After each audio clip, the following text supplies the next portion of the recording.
Eddie, you said something, I don't remember if it was yesterday or Tuesday, that has been literally like a little bird that just keeps chirping in my head.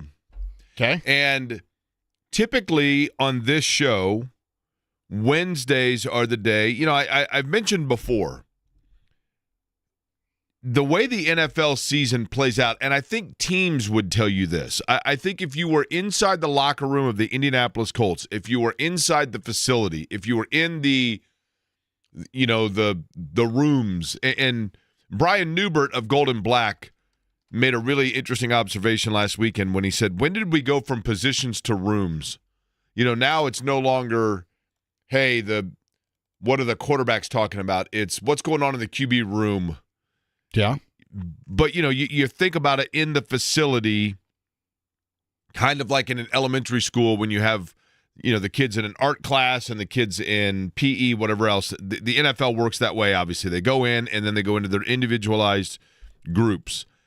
And I think on Monday, a lot of that revolves around, and it's dependent upon whether they win or lose on the day before. But more often than not, for most teams, I've covered it enough, been around it enough, that typically the schedule is on Monday. It's a very light day. Players go in. They get treatment on whatever it is that may be bothering them. They get stretched, et cetera, right? Mm-hmm. They look over some film of what it was that took place on Monday. Then on Tuesday, they carry on that with on-field stuff. And then on Wednesday, I think, is when they really start looking at and really getting deep into who is the next opponent. And that's kind of how Sports Talk Radio works. Yesterday is the day that typically we would have started getting more into who the Colts are getting ready to face in the Los Angeles Rams, and whether or not, for example, all of the questions that come with an upcoming game. And the first thing that you go to is, what quarterback is the team getting ready to face? Well, they're going to see Matthew Stafford, who we know, big arm, experienced, Super Bowl winning quarterback.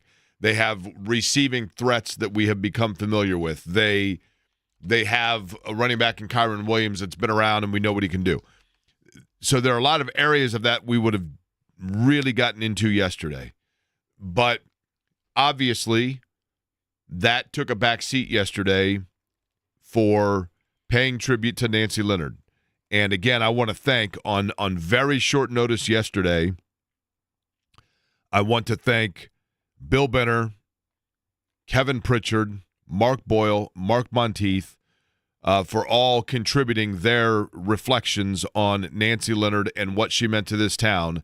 And then this morning, in particular, a special tip of the cap to Mark Dykton, who put together a very good and spent a long, I don't know that people realize, he spent a long amount of time sifting through interviews of Nancy Leonard from this radio station and other places fairly exhaustively. Exhausting is the wrong word, but a lot of time that he took going through finding different clips to play for a really good montage that the guys used this morning, which was very well done, of Nancy and Slick Leonard. And then, Eddie, yesterday you going on the fly of, while I'm talking and giving hand gestures, having to call people and get people on. And, I mean, it's not an easy thing that you had to do yesterday, and you did. So thank you to all of that. But having said all of that, what I kept going back to now, knowing that today's Thursday and that we're going to talk about the Rams and we're going to really dive into what the Colts are facing, I kept hearing this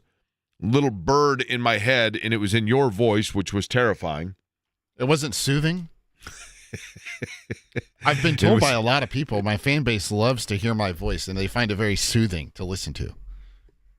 No, it was not. It was not soothing. Although I will admit this, you mentioned your fan base and your voice. Something I wanted to get to, and I want you to tell me whether you think it's fact or fiction. But we'll do that in just a little bit in terms of commentary about the voices of this radio station or this particular show. But you made the point, I believe 2 days ago, that Matthew Stafford, and when you are analyzing Matthew Stafford and you're getting ready to face Matthew Stafford, the the reality is so far, and yes, it's only been 3 games, I realize. But Matthew Stafford right now is completing nearly 70% of his passes to 2 guys. Yep. And that is key because it is, I'm going to say strength for lack of a better term versus deficiency, I'm going to say for lack of a better term. And by that I mean, clearly, throwing to Devontae Adams and Nacua, I mean, that's a pretty stout 1-2 combo.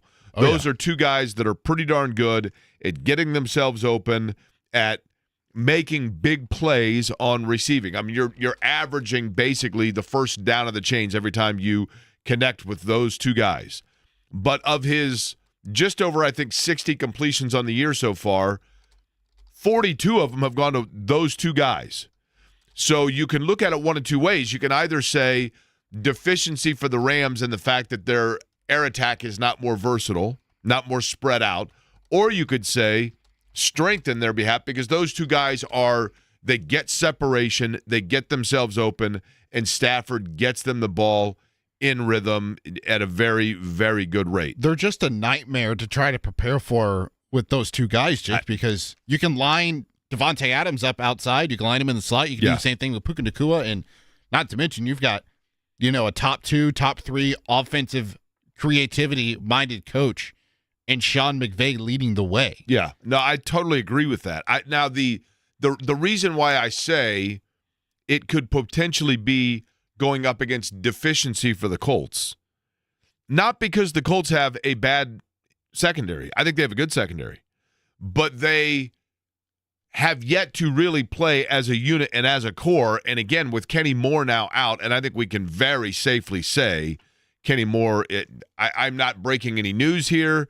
I have not heard what the latest is today, but clearly we do not anticipate that we're going to hear some sort of upgrade to Kenny Moore's health status for Sunday. And so that, again, changes things of where you're moving people around. And you're, again, going with new faces, Eddie, that I think if there's one area in the National Football League where guys can come in basically off of LinkedIn and suddenly feel comfortable, it would be in the secondary because you're not as reliant on the others around you and anticipating and feeling what your teammates are going to do. But even with that, you have guys that you're not totally familiar with just how in step they're going to be in terms of rhythm. They've done a good job, have the Colts, I think, in that area so far. I mean, obviously they're 3-0, but you do wonder how much, if it makes sense, Eddie, that they are going to be that LA is going to try to exploit that and attack that. Does that make sense? Yeah, it makes sense, Jake. And the new face on defense this weekend for the Colts will be Mike Hilton. He's a seasoned veteran. He understands Lou Anarumo's scheme after being with him in Cincinnati for so long, right? No, Mike. No. That's a different Mike Hilton. Are you sure? Yes. The guy with the boots and the mustache isn't running around out there? No. With black jeans on? No. Okay. I just want to make sure. He said yesterday when he met with the media that he feels like him and Kenny Moore are very similar players and feels like those two have been, 2 of the best nickels in the league the last 5 or so years. And so it should be a seamless fit almost for the Colts, hopefully, on Sunday with Mike Hilton, and he'll be tested right out of the gate. Most likely we'll see Puka Nacua, who lines up in the slot 50% of the time. Yeah, so and obviously because of, and you may have just mentioned this, the fact that Mike Hilton comes with time in Cincinnati, he's familiar with the looks. He's familiar with the schemes, probably the jargon as well. So one would hope that means, to your point, seamless. But I kept going back to, and I don't know the answer to this. Nate Atkins is going to join us, formerly, of course, of the Indianapolis Star. He is now a beat writer for the Rams as part of our road trip. Going to join us on the show today. And one of the things that I want to talk to him about is, it is very early, admittedly, but are Stafford and the Rams going to the familiarity of those 2 receivers almost to the level of being repetitive out of luxury or out of necessity? Is it because those 2 are so good and they are open, you just can't stop it? Or is he going to those guys because they are having an inability to get others involved and open? And I think if you are the Colts and you're looking at it, that does factor into just the way that you guard it and defend. But we'll get more into that conversation over the course of today. Also, interesting comments made by one NFL coach. I don't think it holds merit, but there is an NFL coach, we'll play it for you coming up at the top probably of the 1 o'clock hour, that said some things that seemed like a disrespect to one of the Colts players. But then when you break it down, I thought, I don't know that necessarily that's a complete disrespect, because it seemed like it didn't hold water in terms of comments that were made yesterday regarding the Colts. We'll get into the Fever as well. They get back into action tomorrow night, that in game number 3 of the WNBA playoffs against Las Vegas. Eddie, did you do anything fun last night since we were last together? Well, Jake, since you didn't wish me a happy birthday yesterday. I forgot about that. It was, I know. You know what? I didn't take offense. Let me I was back not that offended. up. I, in all sincerity, yesterday was your 27th birthday, right? Yes. So basically, I'm going to die, is what you said, right? When we talked about this last month? When you mentioned you turned 27, I had the unfortunate Freudian brain slip of immediately associating the age of 27 with the 27 Forever Club. And you were unfamiliar with that, and then I had to give you the bad news that there have been a number of pop cultural icons that passed at the age of 27. We don't think that's going to happen, Eddie. Don't worry. Different lifestyles, for sure. But you know what? Here, let me say this. Typically, and I've always felt like this with birthdays, your 21st birthday, I mean, when you're a kid, every birthday's a big deal up until like probably late elementary school, right? You have a birthday party, etc. Then your Sweet 16, especially for a girl, is a big deal. I think 18th is a big deal because you become an adult. 21 is a big deal for the obvious reason. And then after that, it's really on the decades. Yep. To me, 30 was not really a big deal. A decent amount was made at 40. My 50th was a national holiday. And I will forever be grateful for the party that was planned for my 50th and the execution of it and the people that made time to do it. Having said all of that, Eddie, that is not to belittle your 27th birthday. Except you are. It's okay. I understand. No, actually, because, and I'll tell you why. I did think about this. At the age of 27, comparatively speaking, you know, I look at where I was in life at the age of 27, and it is very impressive what you are doing, because you are, I think, well ahead of within this line of work. I don't know that people understand or appreciate when it comes to what you do each day. This is an industry and a job that there are a lot of people that would like to do it. We're very fortunate to be able to do it, but there just aren't a lot of opportunities. And so part of how you, at the age of 27, would be, not that that makes you like some baby, I'm not saying that, but you are far ahead of where, say, myself, John, you know, a lot of Derek Schultz, you know, where a lot of us were at the age of 27. I think you're ahead of the game, and that's a credit to your determination in doing it and just being in position to be in position and then executing it once it's called upon. So with that, I did think about the fact that it was your 27th birthday, and I did not do the proper job of commemorating it yesterday. So my apologies. I'm not mad at you at all, Jake. You had other things on your mind. Nancy Leonard's passing was much more important than my 27th birthday. Did you do anything fun to celebrate your birthday? Went out to dinner last night. Olivia and my parents, we went out to dinner last night. It was a good time, yeah. How was Fazoli's? It was quite divine. Did you? Yeah, okay. Did you just sat there? No, you should have gone to Chicago's, actually. But I understand. So you went to dinner. Did you get any exciting gifts? No gifts, no. No gifts? No. You didn't ask for gifts? Nobody gave you gifts? No, I didn't ask for realize anything. that just people don't care? I simply don't care. I just enjoy good company. That's all I want to do on my birthdays, is be in good company with people. Okay. Have a nice dinner. Fair enough. By the way, 239-1070 is the telephone number here, both to interact in terms of joining the show and the text line as well. I think most people know at 317-523-9288 is my personal cell phone number. Most people have that. I always welcome texts in that, even the negative ones. And then, of course, the show text line in the station text line at 317-239-1070 if you would like to join the program. One of the things that was talked about this morning on the morning show, I know, Dan Wetzel was on, apparently, and my phone blew up, speaking of people having my phone number. He was talking about Curt Cignetti and Indiana and their matchup now coming up against Iowa, and it is my understanding that he dropped the phrase, why not Indiana? Now, here's the thing. Yes, I've trademarked the phrase, but only in commerce.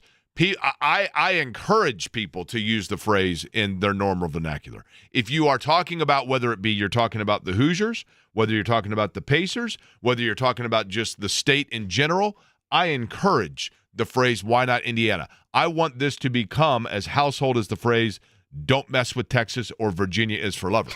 Why not Indiana, right?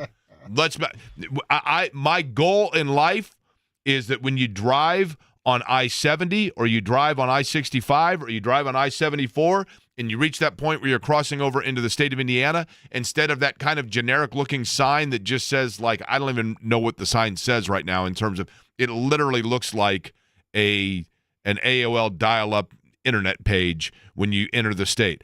Eventually, I want that state motto to say, why not Indiana? You know, Jake, I cannot wait for that day to come, and I can tell my kids about how I used to work with the guy who came up with that slogan. Pure Michigan? Yeah. Pure Michigan's another one. I'm telling you, why not Indiana is a phrase. But it is a fascinating conversation because we brought this up. Again, sometimes, Eddie, the brain droppings lead to national conversation, right? Thank you. We did bring up and discuss when Mike Gundy was fired at Oklahoma State. And that was, I believe, Tuesday. Yes. Again, and I want to make very clear, I don't have any reason to believe. I've not been told. As a matter of fact, I've been told to the contrary. I don't think that Curt Cignetti has any interest in going anywhere. But the reality is, when you do what he did at Indiana, not at West Virginia, not at Pitt, not at Arizona State, not at places that have had Nebraska. You know, it'd be one thing to go to a place where they've had success in some era. Yeah. And win there because it's like, yeah, well, I mean, that's credit to them. You know, Arkansas has always been like a decent program. Who has Notre Dame this weekend? Arkansas has always been a decent program. It's never been back in the day they had, like in the 70s, they had some pretty stout teams. But they've never been thought of as terrible. So if somebody goes to Arkansas and suddenly Arkansas is winning, it's like, oh, yeah, okay. I mean, they got a good coach there. Mm-hmm. But when you go to Indiana, the losingest program in the history of college football at the time that you arrived, fact. A program that their bowl games are few and far between, so few and far between that I can basically off the top of my head tell you right now Indiana's entire bowl history. Literally. I mean, you got the Rose Bowl, you got the Holiday Bowl, you got the All-American Bowl, you got a couple of Peach Bowls, you got the Insight.com Copper Bowl, you got the original Copper Bowl. I mean, you got a Gator Bowl thrown in there. I mean, it's pretty sparse. So for Curt Cignetti to come from James Madison and go to Indiana and have the success he had a year ago, then there is the follow-up of, but how do you follow it up? Can you back it up? And the fact that Indiana right now is not just unblemished through 3 games, and yes, or is it 4 now, I guess, right? 4. I'm thinking of the Colts. 4 games. Mm-hmm. But the big one being against Illinois, and because you have played Kennesaw State, Old Dominion, and Indiana State, people were like, well, I got to see proof in the pudding here. Mm-hmm. And I think what we're finally seeing is that when it comes to the Cignetti thumbprint or statement in Indiana, people now are like, you know what? We're not going to do this again this year. We're not going to do this again this year where it's like, yeah, but I got to see next week. Yeah, I got to see. I think people now are like, no, they're good. And not only are they good, they may be better than a year ago. That Illinois game, he was right. They broke their will. And it comes with great quarterback play. It comes with timely defensive play. It comes with not turning the ball over and getting turnovers. It comes with special teams. And it comes with a swagger. There's a swagger about Indiana football that starts with Curt Cignetti. And I understand when you have marquee programs that are looking, and Oklahoma State's not a marquee program, but it's been a good program, and they've got deep pockets. So if Oklahoma State's looking for a coach and things are shaky in Alabama, I don't think they really are, but by Alabama standards, they are, okay? And you have other programs like that, Florida, that are historic, or at least of recency at the very least, big-time programs with big-time booster. It is the ultimate compliment to Indiana that Curt Cignetti's name is going to get mentioned. It's going to get mentioned. It's inevitable. However, this dude is different, and I do believe that. And he's making $9.5–10 million at Indiana. That in Bloomington, Indiana, probably goes a lot further than it does for you in. I mean, I don't think Gainesville, Florida, is necessarily Beverly Hills, but in Florida, there's no state income tax, whatever else. But in Bloomington, Indiana, you can live pretty darn nice on $900,000, let alone $9.5 million, right? Yeah. But I also think that Cignetti is just wired in such a way when you combine his age with the fact that he has the opportunity at Indiana to say, no, I'll be Nick Saban here. And I don't mean Nick Saban like I'm going to win national championships every year. I just simply mean he's a guy that's like, no, I can coach here for 9-10 years, leave my mark on it. They'll build a statue of me. They'll rename a future stadium for me. Whereas if you go to a Florida, you go to an Alabama, even for that matter, an Oklahoma State, and you have success, it's somewhat expected that that's what, and especially under the tense in which you're going to be hired in a double-digit salary. Double-digit $1 million salary. I don't think that other schools right now, and I know this is the craziest thing that I never thought I would say. When I was 27-year-old me, never, ever, ever would have dreamed in a million years that I would be saying on the radio one day that it is hard to believe that other programs would have more to offer to a coach right now than what is there and available at Indiana, especially when you consider the monetary aspect of what he's already getting and theoretically could continue to get. But I know that question was brought up this morning, and Cignetti's name is going to be continued to throw out there. And it's funny with Indiana because Indiana's now in a situation where Iowa's a trap game. Iowa used to be a benchmark game. Now it's a trap game because you look at it and you go, well, they got Oregon after that, and they got to go to Iowa, which is a darn good program. And Kirk Ferentz is a darn good coach, and he's been there a long time. And Ferentz is yesterday's Curt Cignetti, right? But now that's like a trap game because it's like, well, Indiana's got bigger things to worry about. What? I mean, what I'm getting at here is that's good for Indiana. Why not Indiana, baby? T-shirts may be coming, by the way. Nate Atkins is going to join T-shirts? us. What's that? Oh, more T-shirts?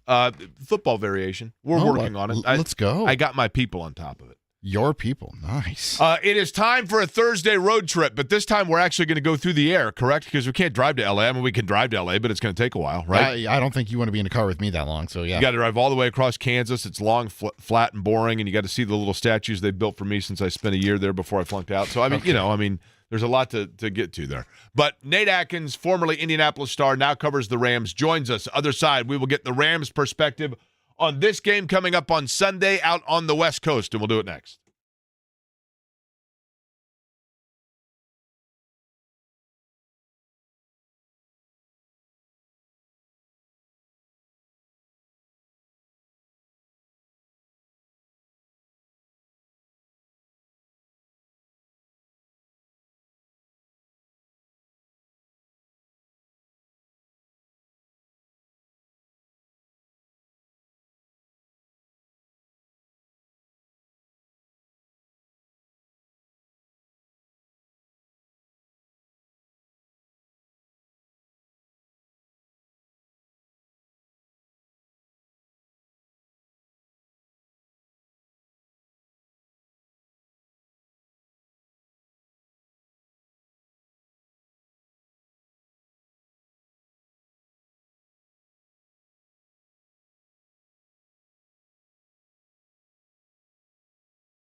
California, indeed, where we are headed.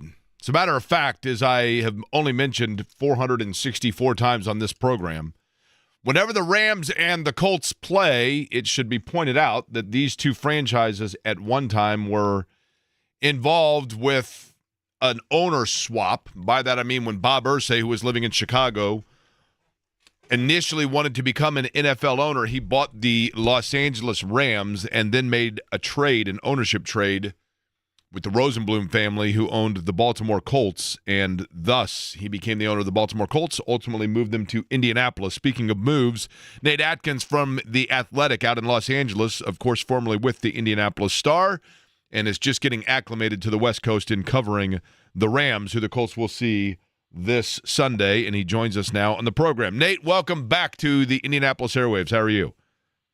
Doing well, Jake. Thanks for having me. It's cool to get to talk about, one team that I'm getting to know, one team that I knew for the past 4 years, and nice to have a big game too. I did not expect the Colts to be 3-0, but it's real nice of them to get good right as I left the beat. If you get homesick at all, and I can't, what is your hometown, Nate? Where did you grow up?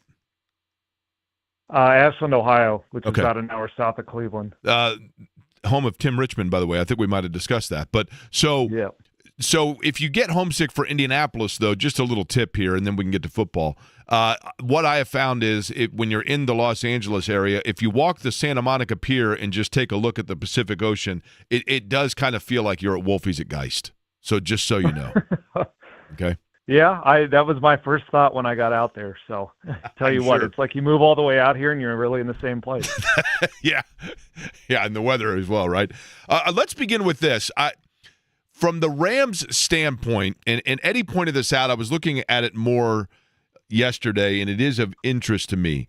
Matthew Stafford, who is obviously a big-armed, strong-armed quarterback, he has thrown the majority of his passes to this point. Now, it's early in the year, but, Devontae Adams and Puka Nacua, the two guys that are catching the majority of passes, is that simply a familiarity thing, or are the Rams at this point limiting themselves?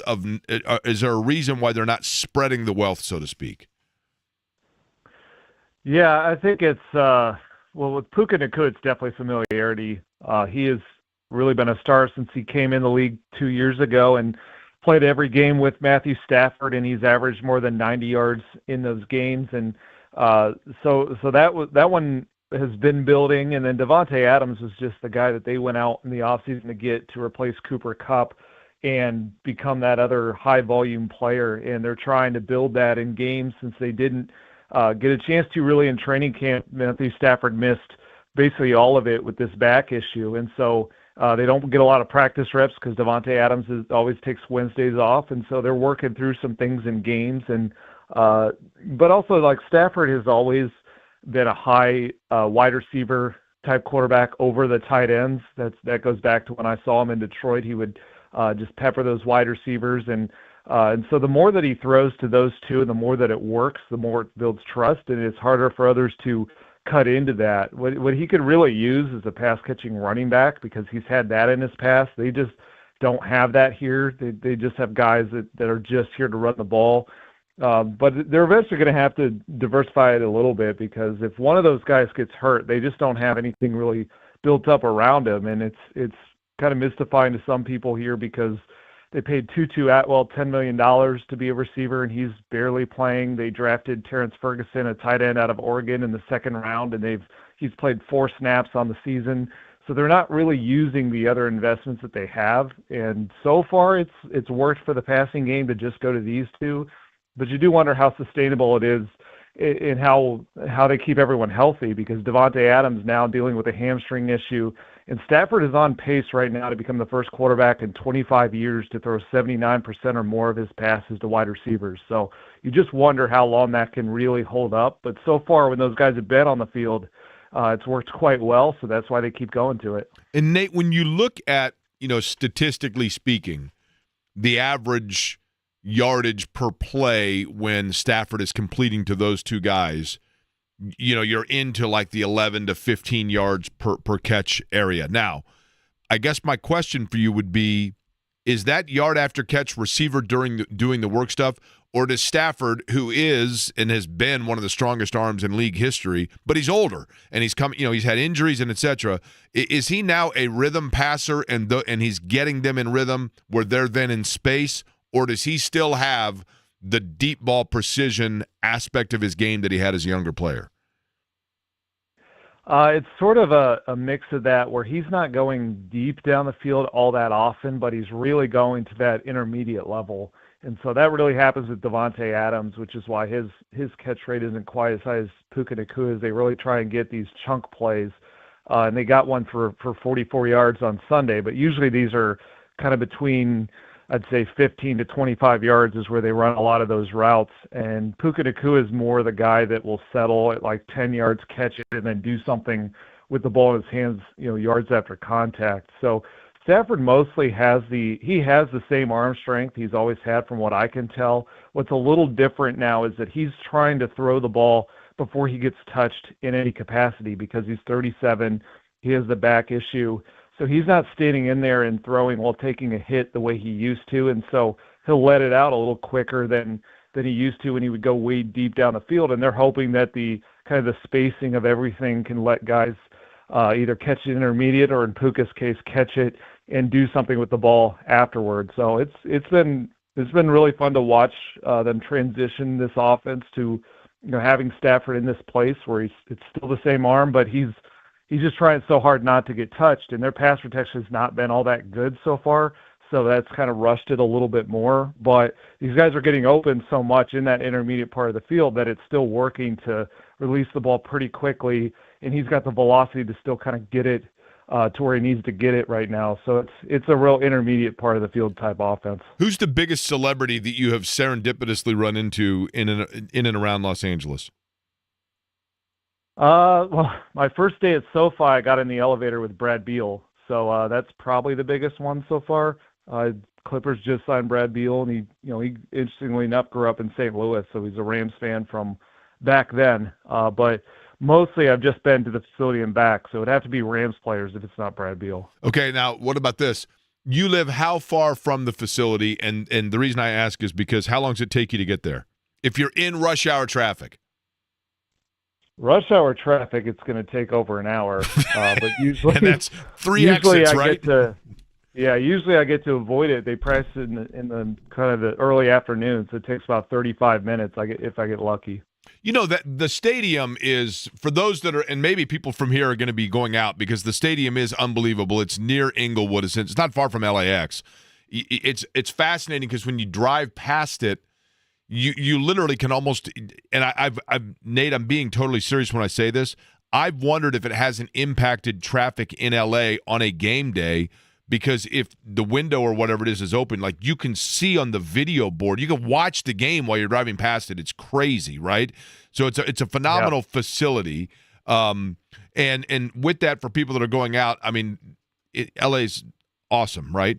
But they're going to see what from the Rams defensively when we watch this game, because right now Daniel Jones is in rhythm. Shane Steichen is calling it masterfully. They're taking care of the football, but the Rams defensively this year have done what?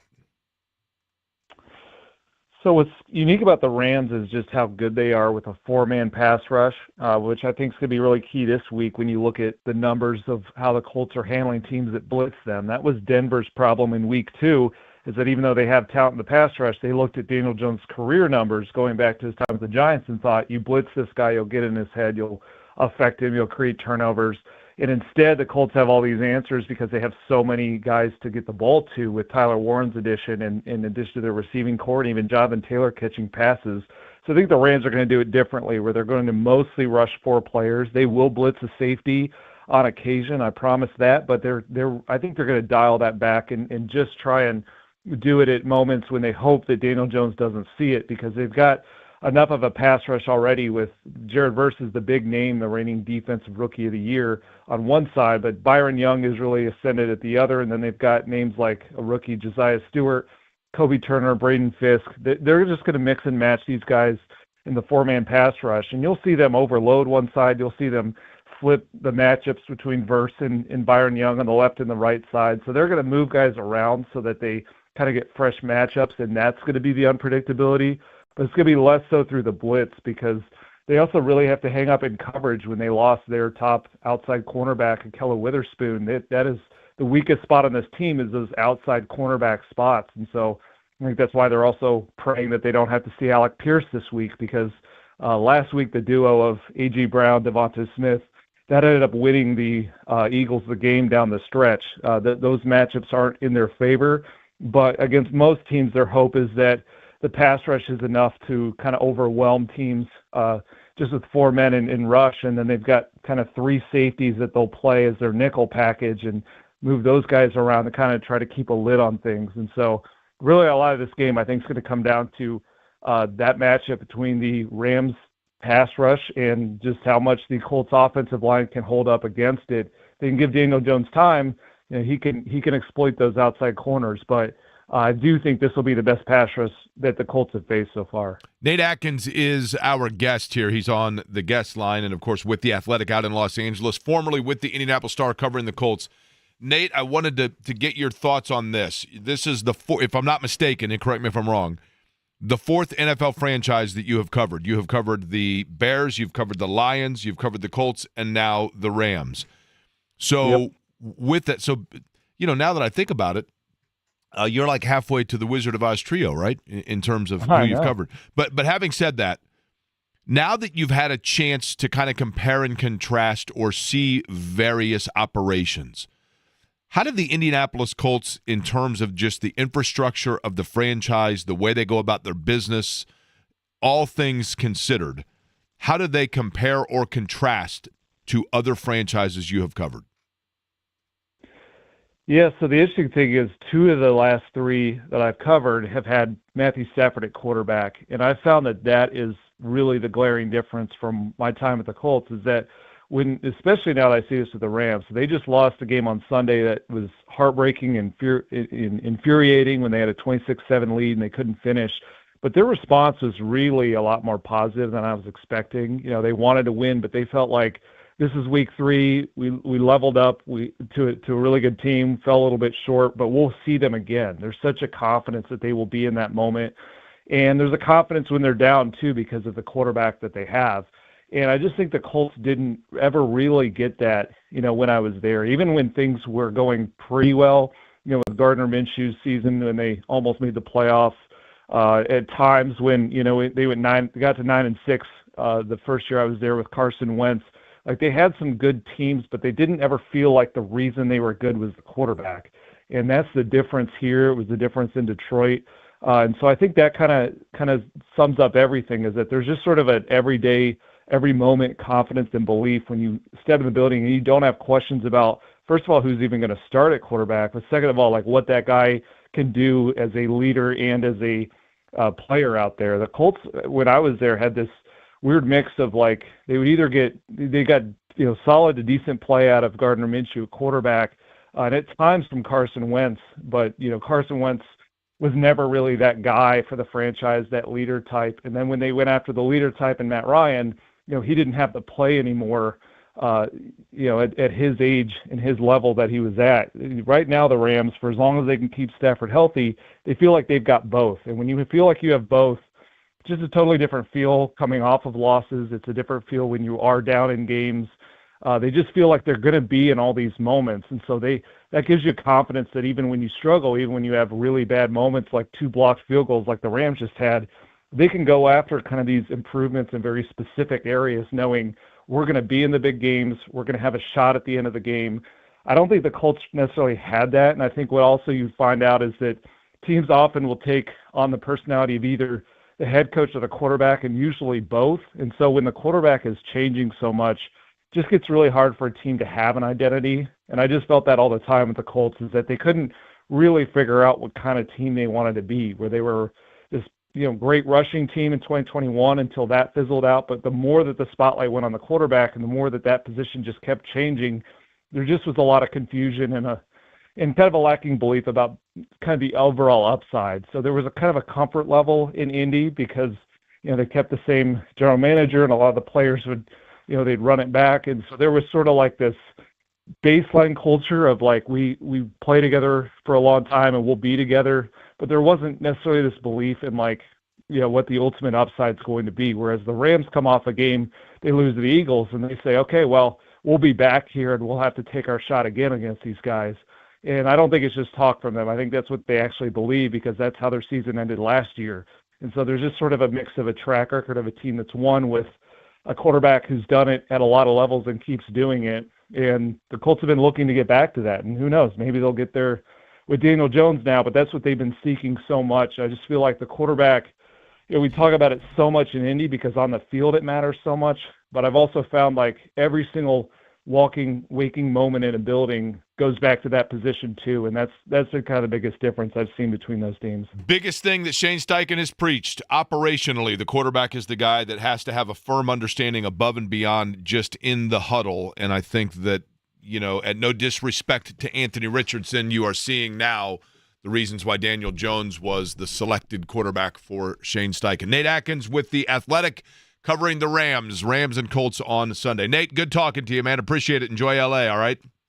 Yep, thanks for having me. Nate Atkins joining us on the program. L.A. is awesome, by the way. I would love to live in L.A. Now, in terms of that, he touched on something very interesting there. Operationally and the quarterback and the fact that you can see it throughout the entire building. Sometimes when you have the guy that's not the guy, even other coaches can see it.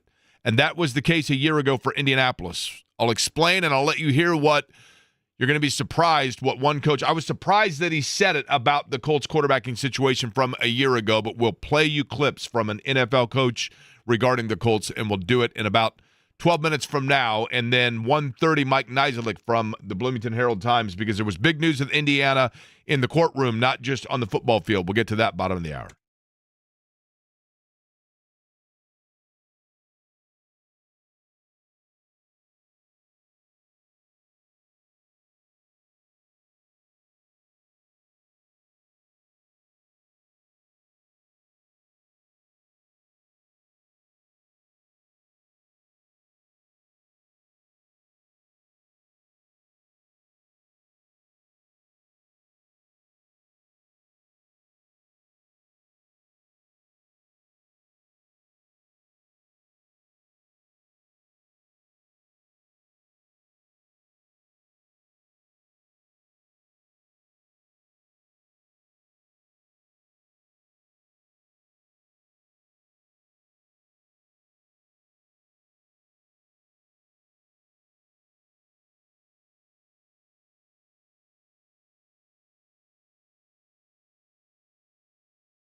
NFL talk coming up. Quarterbacking position for the Colts, top of the hour here. Eddie, last night it was a kind of a flurry of, and this happens every year, obviously, but down the stretch now in Major League Baseball. And the Reds, did you watch the Reds game last night? Oh, I know. why are you torturing me? I'm watching it and I'm like, and I'm keeping an eye on the Mets and what the Mets are doing, and the Cubs are helping out. And then I was thinking last night, I called my buddy Eric Ritchie that used to work at Fox 59, lives in New Orleans. Great dude. And Eric Ritchie is the biggest Reds fan I've ever met. And I am I'm the first to admit, I'm a Reds fan. Yeah. But I'm not like the diehard watch every single game fan. But I asked Eric, and I'm curious your thought on this, Eddie, because you are a Reds fan. Uh-huh. Painfully. I think the answer to the question I'm about to ask is largely dependent upon age. Okay? Who is the Cincinnati Reds rival? They don't have one anymore. Who would you say it is or has been? Cardinals. See, here's the problem with that. The problem with saying it's the Cardinals is you wouldn't meet any Cardinal fan that says it's the Reds. I probably would disagree. Just because there have been some bad blood between the two. Yeah, I get it. Some of the Yadi Molina stuff, I get it. But I think having covered the Cardinals and lived in St. Louis, it's the Cubs.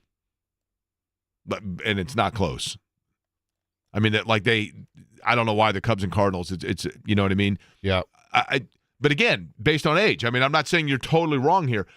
For me personally, when I consider the kind of the last blow in the blow up of the Big Red Machine, and then the 90 NLCS and the Cueto game more recently, and then like even going into yesterday, just because both franchises have kind of been mired in mediocrity, I think it's somewhat the Pirates. For the Reds? Yes. No. But here's the thing. Who's the Pirates' rival? Nobody, because they're never good. Exactly.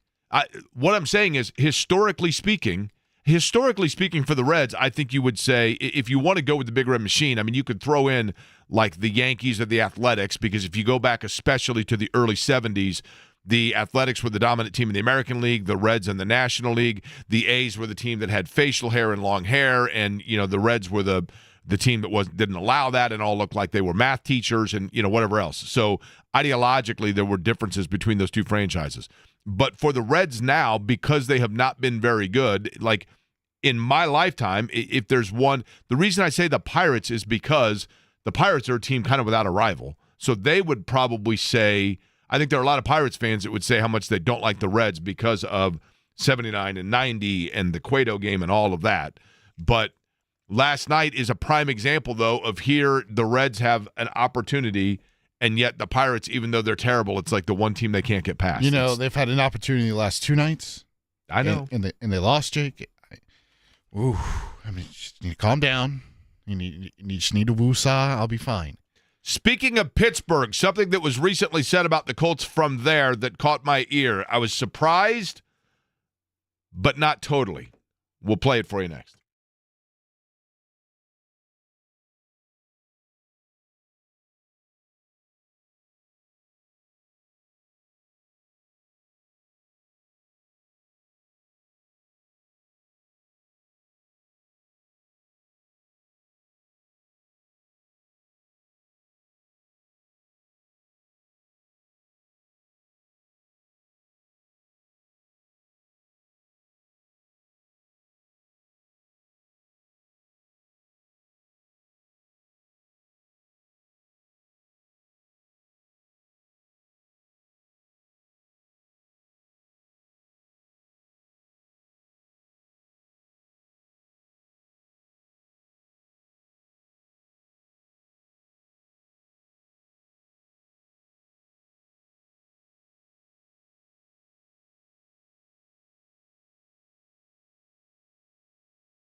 To contact us, somebody says, I'm a Cards fan, Jake.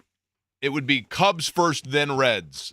I think it's largely the Cardinals are an interesting franchise because there are several teams, and this is a testament to the Cardinals. There are several teams that would tell you that the team they hate most first is Cardinals.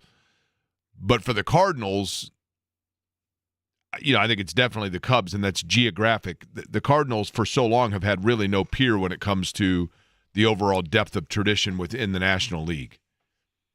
But 239-1070 is how you can both text the show and vocally join the show. And you think it's because Cubs fans find Cardinals fans insufferable and vice versa? Yes. Well, I think here's the thing. That stupid fly the W and the Cubs go.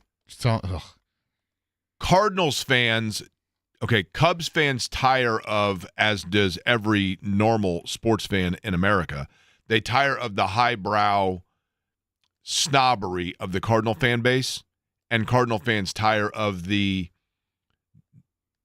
envy they have for the fact that the Cubs are centered around not their baseball tradition, but their party tradition.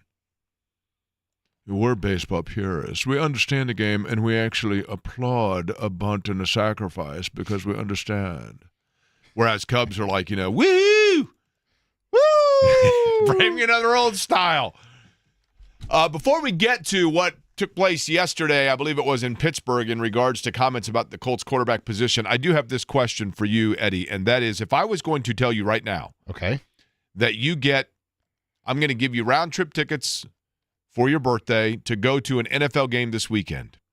And I'm not talking about the place where you most want to enjoy the city. I'm saying, we're going to fly you in just to experience the crowd, the stadium, the atmosphere, and also just the matchup. A matchup that's intriguing to you, that you're like, you know what, that might be a fun game to watch. I'm going to read for you quickly this weekend's matchups. I want you to tell me the marquee one. And there's a reason I'm getting to this, okay?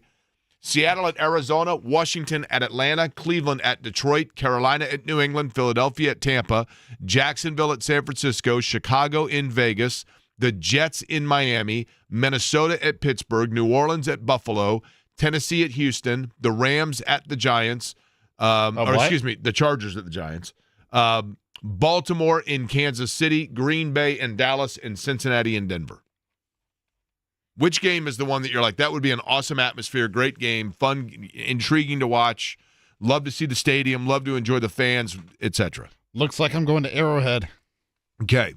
Now, that game in Arrowhead, intriguing, because not only do you have two teams that are, that could be a separation Sunday type game. One of those two teams is going to be 1-3, Jake, unless they tie. Which is crazy, right? Yeah.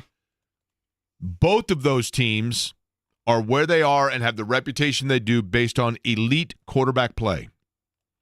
Obviously, it goes without saying. And even at 1-3, both of them, you feel like, still have a chance to rebound and save their season based on the fact of their quarterback. Lamar Jackson is having honestly a historically great start to the season. Patrick Mahomes is Patrick Mahomes, goes without saying. Quarterback is the most important position. The National Football League quarterback is the most important position in sports. It is. Yes, it helps in baseball to have a dominant ace pitcher, but that impacts you every fifth game. It helps you to have a dominant home run and for average hitting center fielder that can range all across the place. But that impacts you every 2.5 to 3 innings at bat and maybe 1 or 2 plays defensively per inning.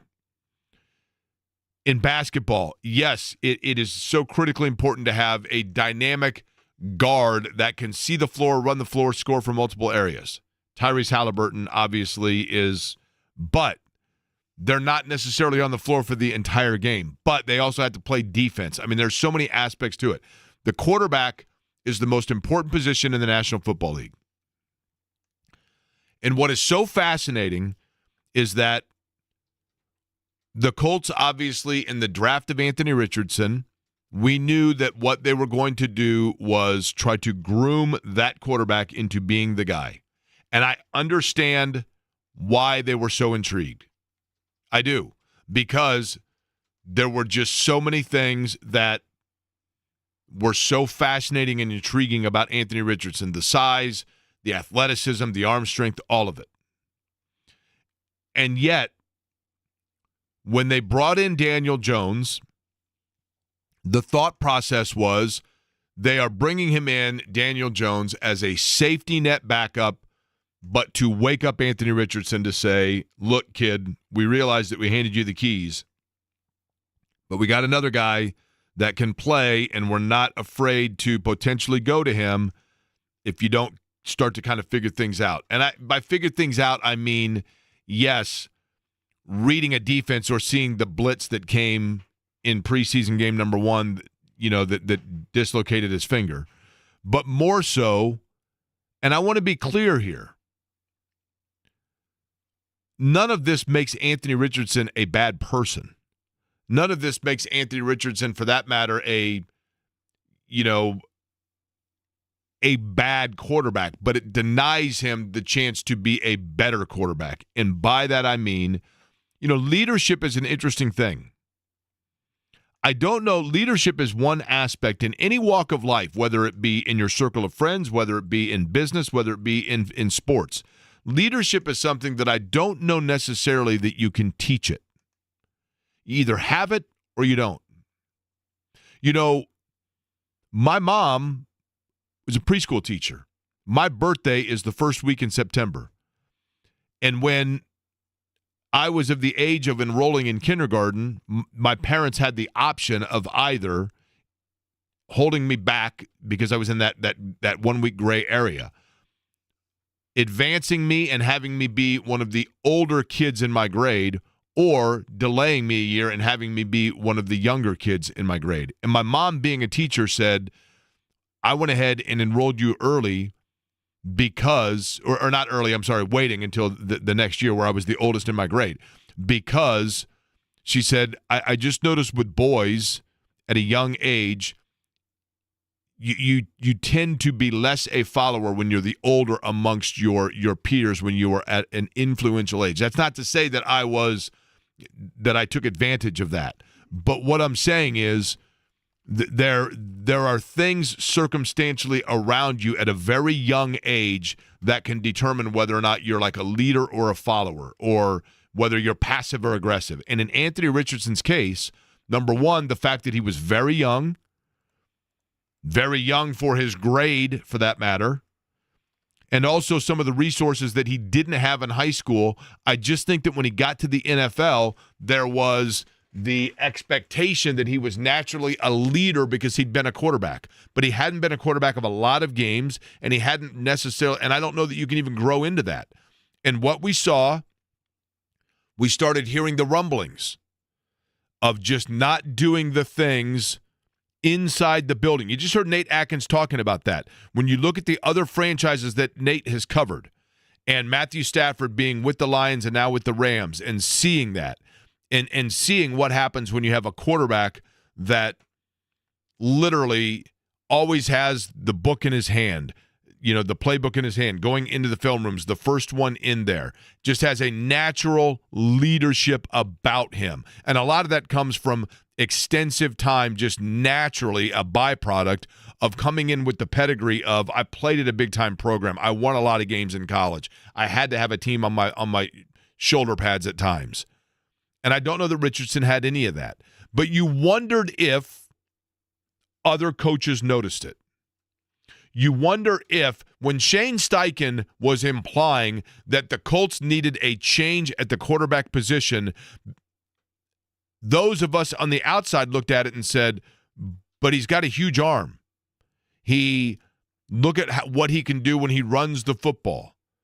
Look at just how the touch that at times he can use, but at the same time, the throw off his back foot to Alec Pierce right in stride from 65 yards.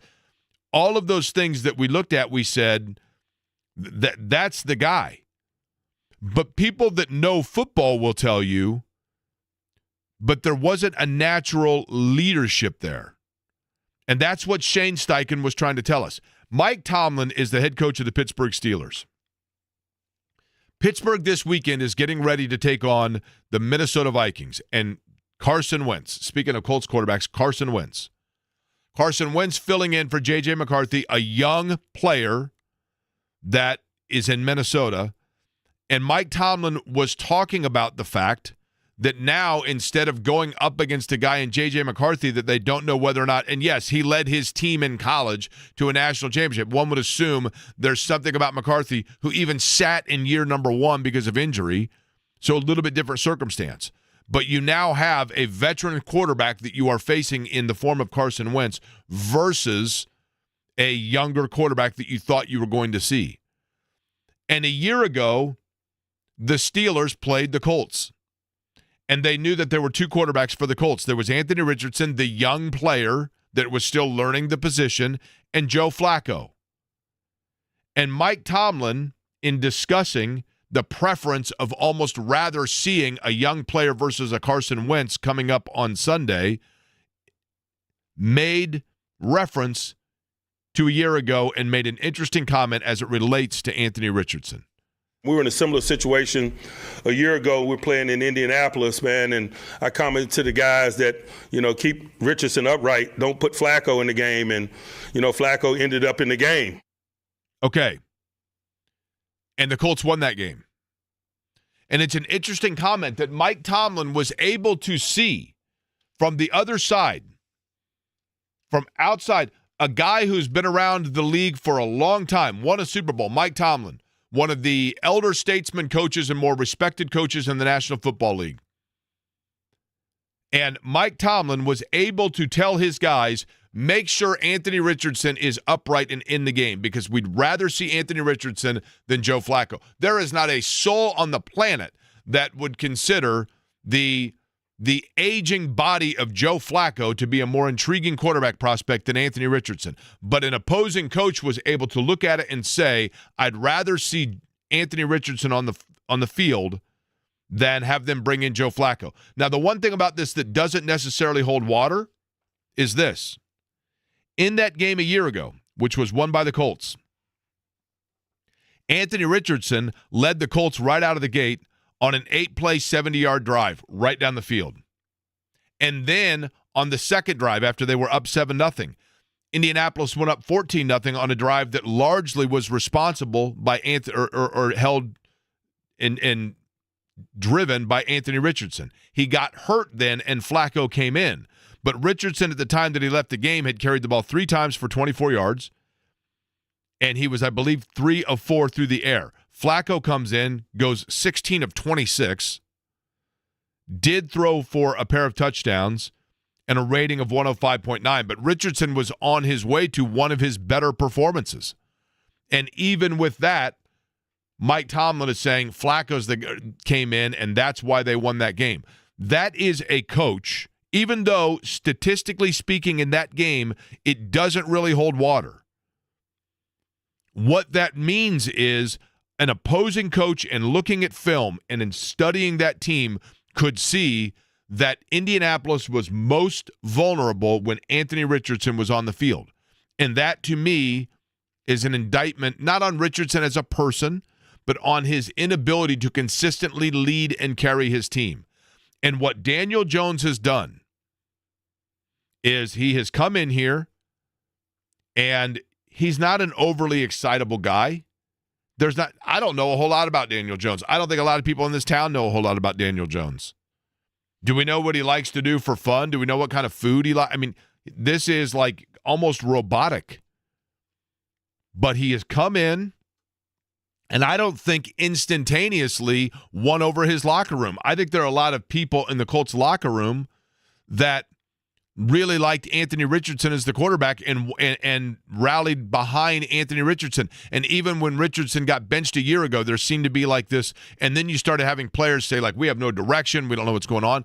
It seemed like the rally behind Anthony Richardson was actually indicative of an immature locker room that was dangerously falling behind somebody that wasn't naturally leading them. And Shane Steichen, who is thought of as a quarterback whispering coach, and a guy that can bring the best out of quarterbacks, I think Shane Steichen recognized and realized that Anthony Richardson did not have the maturity and didn't have necessarily the understanding of all that goes into it, and he was worried that he was leading other guys down the wrong garden path. And so therefore Daniel Jones, in a very, at the time, questioned and unpopular decision, was named the starter. And I think there were a lot of people that thought, holy cow, they went with Daniel Jones just because, like, they're going with the same vanilla veteran option. And in reality, what you are seeing now is that Daniel Jones, Shane Steichen, his best attribute as a coach to this point in Indianapolis is not his schemes, is not his vision, but his understanding and his recognition of the fact that we need somebody that just is going to come in, block out the noise, but not create noise, and do his job.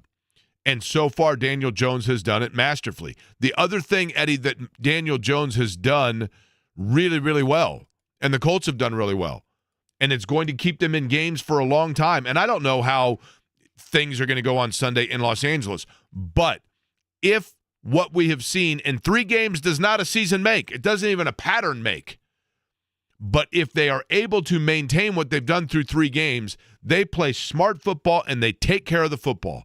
They are not turning the ball over. They are not putting the other teams in advantageous situations by giving them the ball in flipping field possession and etc. They are taking care of the football. They are controlling pace and tempo of the game.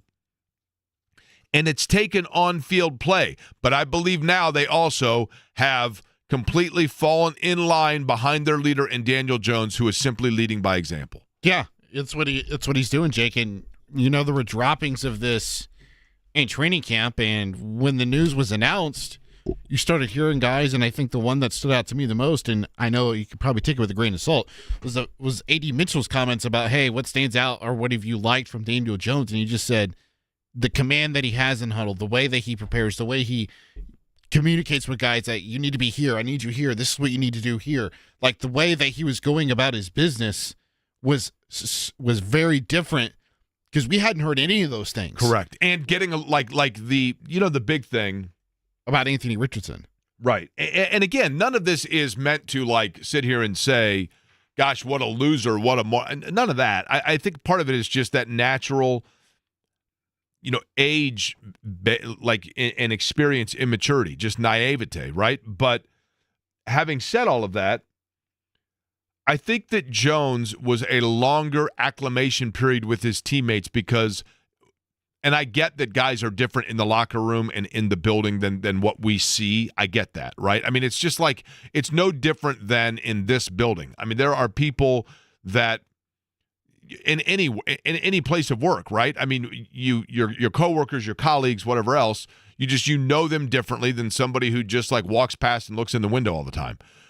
Having said all of that, Jones, to me, he does not strike me from the outside as a guy that is constantly going around and the in-your-face leader, but rather just a guy that has gone around, made it a point to get to know and introduce himself to each respective teammate, regardless of what position they play or how much interaction he would have with them on the regular between 8 and 5.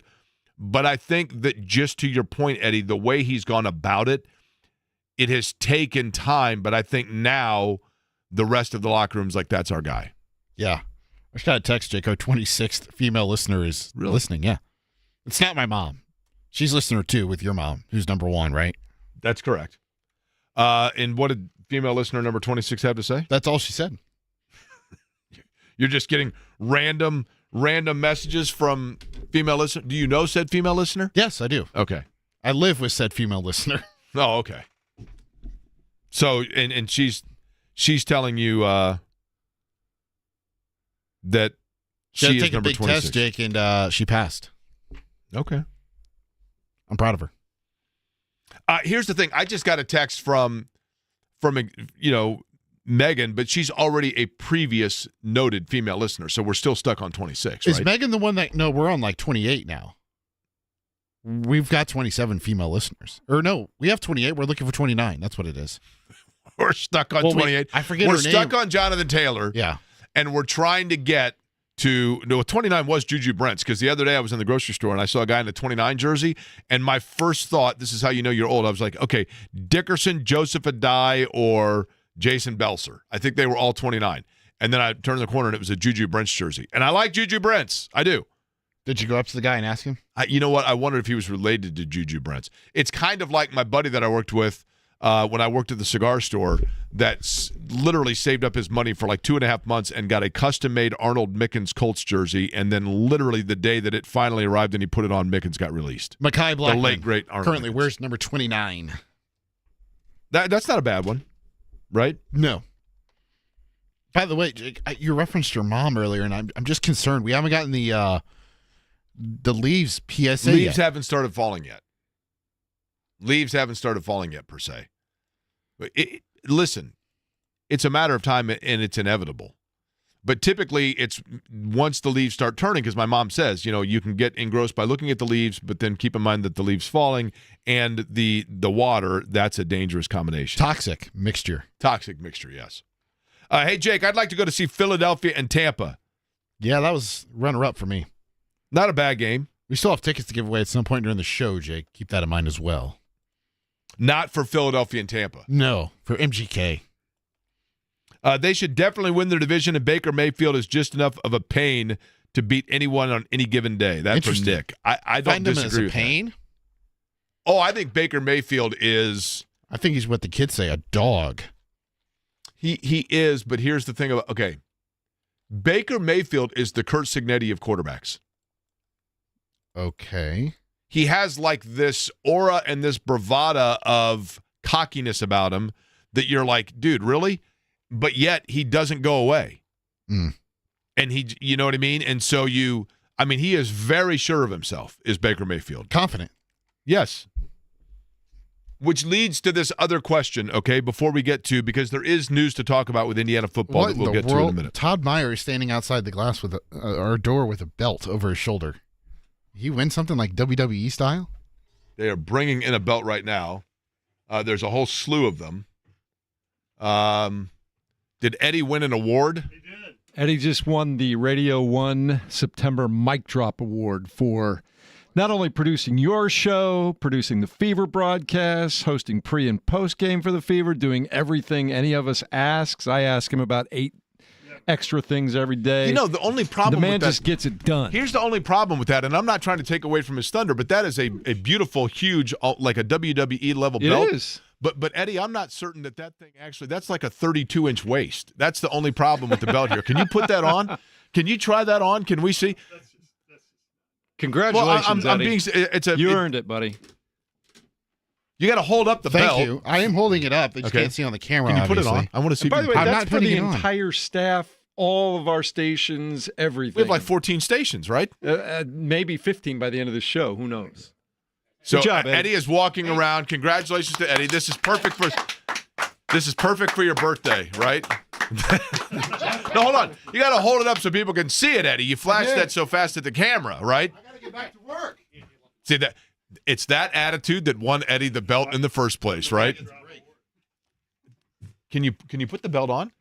You need to get the break. He's still doing his job. Listen, that was the bosses. And I even had a question about myself, but I'm not going to do it now because you're the big winner. What was the name of the award you won? The Mic Drop Award. Well, don't drop the mic. You know, it's weird. I thought it would have been a mic, not this big belt, That's WWE fair. style. Yes, that's fair. Mike, speaking of mics, one's going to join next, right? Mike Niziolek, that's right. That would be from the Bloomington Herald Times telephone. It's actually Bloomington Herald Times. Mike Niziolek joins us to talk IU football next.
I mentioned this earlier when it comes to Indiana football, and this is a real credit to where Indiana is. It almost feels like, for years, Iowa, I always thought of Iowa and Michigan State, those two programs, is kind of benchmarks for Indiana and, for that matter, Purdue as well, in terms of the Big Ten, of if you can get to the point where you're that level of program, then, you're doing pretty well. Mike Niziolek joins us now on the program from Bloomington and the Herald Times. Mike, I'll begin with this. I guess it says something about Indiana, and maybe I'm overstating this, but I almost feel like, oddly enough, at Iowa is a potential trap game for Indiana, because the way that they took care of business against Illinois and the electricity of that, then your eye starts looking towards the matchup, say, with Oregon, and you almost forget that they've got to go on the road in a place that's a pretty darn tough place to play. Now, I'm not saying the players feel that way, but is there any truth to the fact that, maybe we even overlook Iowa? No, I don't think so, because, there is a bye in between, so it's not like an immediate sort of Fair. right in the aftermath you're going one to the other. And I also think that, the difference is the road part of it. This was a team that last time they played a big road game in the Big Ten, it was a disaster. The other team was reading their silent count, teeing off on them. And I think the guys that are coming back especially have something to prove there.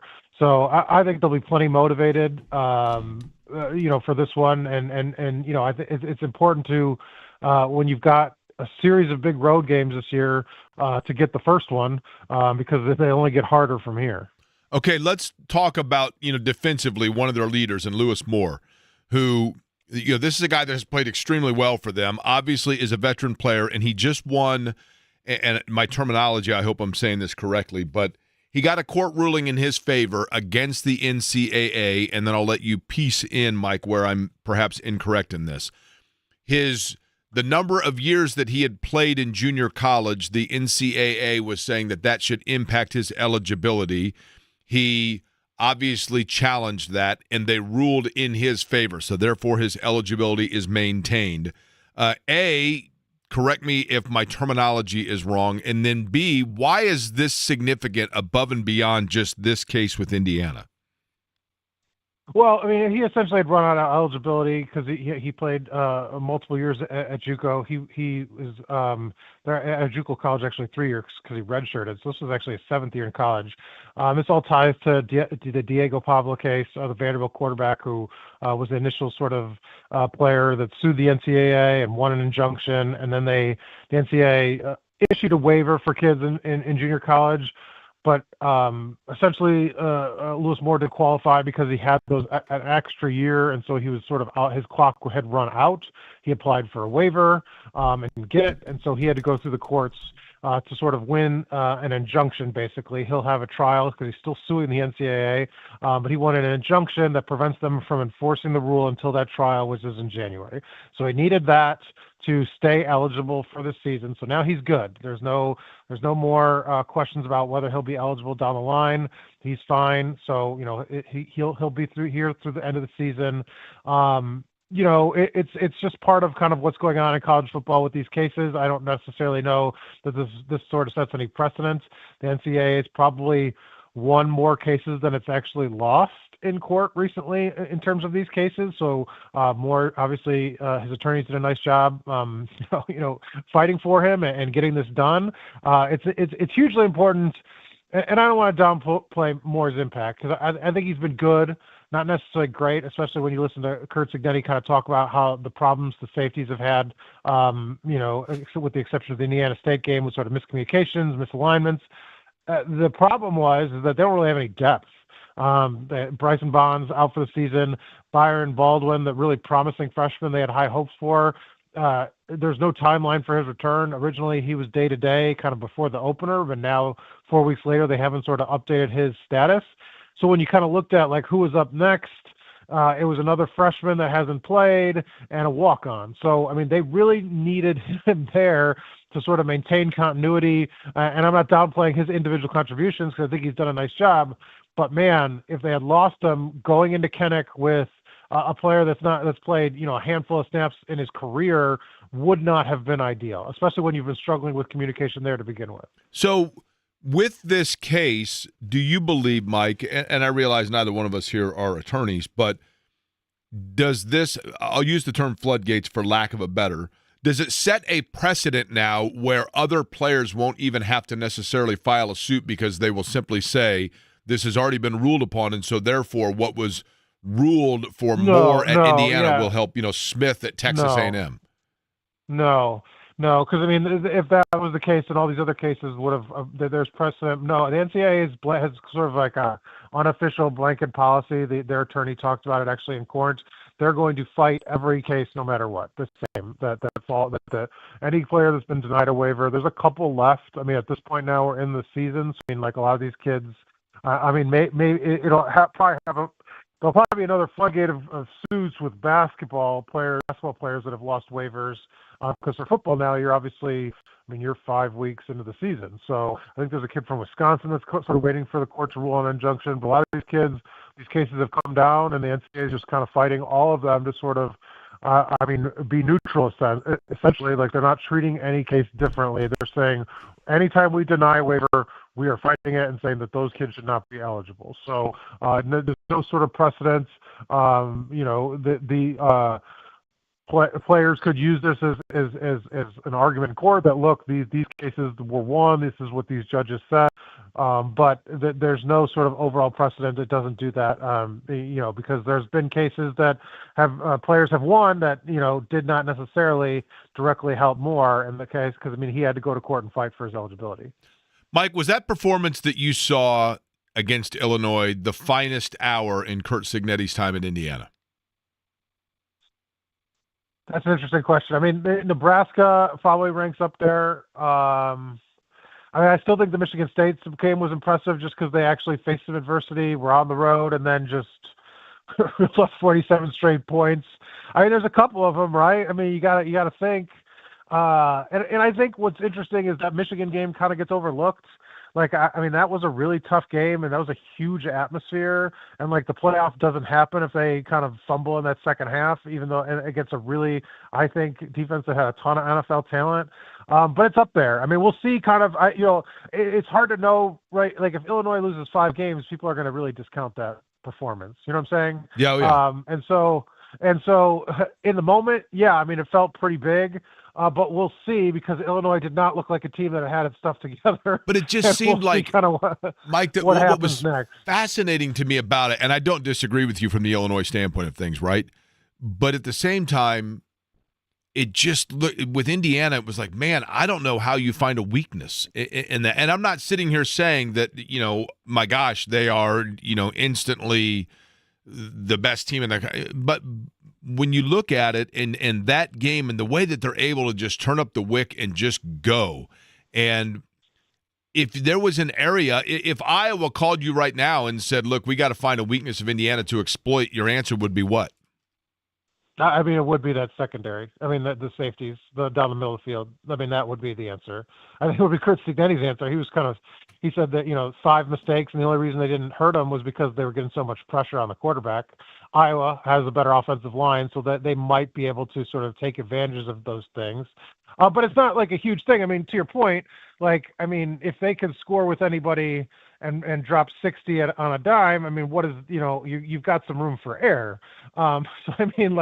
This team is operating at a high level, no doubt. And it's impressive. And I think the sort of common thread from last year is this team knows how to play with the lead, right? When they sense weakness, in a second half, I think I added it up yesterday. I think they're outscoring teams 111-10 in the second half, and they've only allowed 1 touchdown. So, but that's been all of Curt Cignetti's tenure, really, that this team, once they sense once they go into halftime and have a lead, they're not giving it up. And so I think that it's just a really impressive sort of mindset this team has had, and focus, that you just kind of see it, and Curt Cignetti preaches it every week, and it's worked. Mike, there are kind of 3 styles of coach, okay? There's more, but I'm going to speak generically here, okay? You've got the Tony Dungy example where, guys that played for Tony Dungy were like, man, he was just such a fatherly figure that I gave my best because I didn't want to disappoint him. I didn't want to let him down. You've got the Bob Knight style, right, which was like, man, I was just scared to death of this guy, and he was constantly on me and pushing me and etc. And then you've got the guy that doesn't necessarily say a lot, but carries with him this level of confidence that just exudes over to the team, where they look at him and they go, we can win any game because this guy believes in us. Cignetti, seemingly from the outside, is number 3, but you're around it and you talk to guys and you see it a little bit more intimately than do I or the listeners. Which best describes, or who exactly is Curt Cignetti? Well, I mean, the obvious example is Nick Saban. The history and being sort of, I think with Cignetti, it's more being just a football savant, right? Like that, he's always watching film. He's a great evaluator of talent, a great evaluator of scheme, can break things down, and I think you see him being able to, you hear opposing coaches talk about how they exploit mistakes that they find, and they're such a well coached kind of group in all 3 phases, and so that's kind of where I would tend to, it's not you don't hear players, and this is not to say they want to win for him, but you don't hear that kind of Tony Dungy kind of talk where, oh man, we're all invested in for him. He's more just like, it's business-like, in a sense, like we have a focus and we have things to do, and here's what we're going to accomplish. It's not like we're going to win one for him. It's like we're going to win because that's what we have to do, and that's what we're in the business of doing.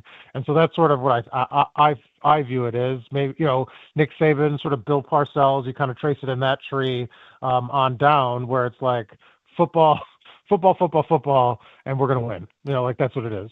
Okay, lastly, Mike, when you look at this matchup with Iowa and in talking to Indiana over the course of the week, the areas for Iowa that are of concern that Indiana is particularly focused on stopping, or, simply not, or taking advantage of, perhaps even where they feel Iowa is susceptible. What's the overall read there? Well, a couple things. I think the noise obviously still matters because, like I said, I mentioned that Ohio State game, what the offensive line does to communicate. They went to a silent count in that game. They're not going to do that because that went so poorly, and Ohio State was reading it. So, like, how they communicate, what's that operation look like? Because that offensive line's been really clean. I think special teams will be huge. I mean, Iowa is just fantastic. They don't make mistakes. They've had punt return and kick return touchdowns this year. The game against Rutgers opened with a 100-yard return. They have a really, really good returner, and so I think you have to limit him. And I think that'll be really important. And then you win the battle in the trenches again. I mentioned the offensive line and the communication, but I mean they dominated up front on both sides of the ball against Illinois. You're going to see upgrades. Iowa, better offensive line, stout on the defensive front. Can you win both of those areas? I think those kind of are the sort of the 3 keys for me. One other thing, actually, I should have asked you off the top. Is Sure. Indiana going to have a Heisman winner? I mean, those things are funny, right? Like he's the favorite, but I mean, or they play Oregon in 3 weeks, and then they play Penn State after that. So I mean, like we'll talk favorites after those games, right? Like if he does what he does, we've seen a lot of Illinois, week 3 favorites that by the end of the year you're like, what happened to that dude? Right, yeah, I mean, like, and we all knew, look, I had no doubt Fernando Mendoza was going to put up huge numbers against the Indiana State. Look, obviously way higher numbers, but like his numbers are inflated from that conference schedule. So like, I mean, yes, I don't think he's not he's a legitimate candidate now, but I think he's got a lot of heavy lifting to do with like their toughest games still on the schedule. And like he could easily win it if he wins these like Iowa, Penn State, and Oregon. He could have it sewed up in November if he takes care of business. But if he struggles in those road environments, I think you're going to have a hard time sort of labeling him as the front runner. Mike Niziolek is the Indiana University athletic beat writer for the Bloomington Herald-Times. You can read their articles at the Herald-Times on the Expos Twitter, and Michael Niziolek, that's Niziolek as well, on social media. Mike, appreciate it as always, man. Anytime, Jake. Thanks, man. It's interesting. I'm going to make a statement here, Eddie, and then I'm going to let people tell me if I sound completely wrong when I say it. You ready? I don't know how to delicately say this. As Indiana's going into Iowa this weekend, and I really like Iowa. As a matter of fact, I need to brace myself and prepare how I'm going to word this as to not have it come off the wrong way. Do you need to think during the break on how you're going to do that? I do.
when I was in high school, I had the pennants of every Big Ten team on my wall. And actually, I think I might have been in college. Now, this isn't the wall that had all the signatures on it, right? No, that was in the closet. Like, oh yeah, your secret place. That's right. The Chris Street was a basketball player at Iowa that was tragically, fatally injured in a car accident. I think I was in college at that time. And I wrote a letter to Iowa just saying that as an Indiana fan, like a letter of condolence, basically. And they sent back a really nice thing to me. And as a result of that, I've always really liked the Iowa athletic program. I think Iowa as a state is beautiful. I think it's very underrated. I love made-right sandwiches, and I really, really respect Kirk Ferentz. I think he's just a really good football coach.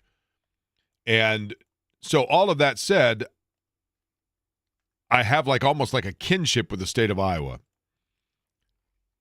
So when I say this, I think it's going to come off the wrong way. But I've had people that, since Indiana's playing at Iowa this weekend, I understand, and I know that now it has become a great tradition of the fact that the Iowa Children's Hospital overlooks Kinnick Stadium right there. And Eddie, you're familiar with the tradition, right? I believe, is it the fourth quarter or the second quarter? One of the quarters where the crowd turns around and waves to the kids that are in the hospital.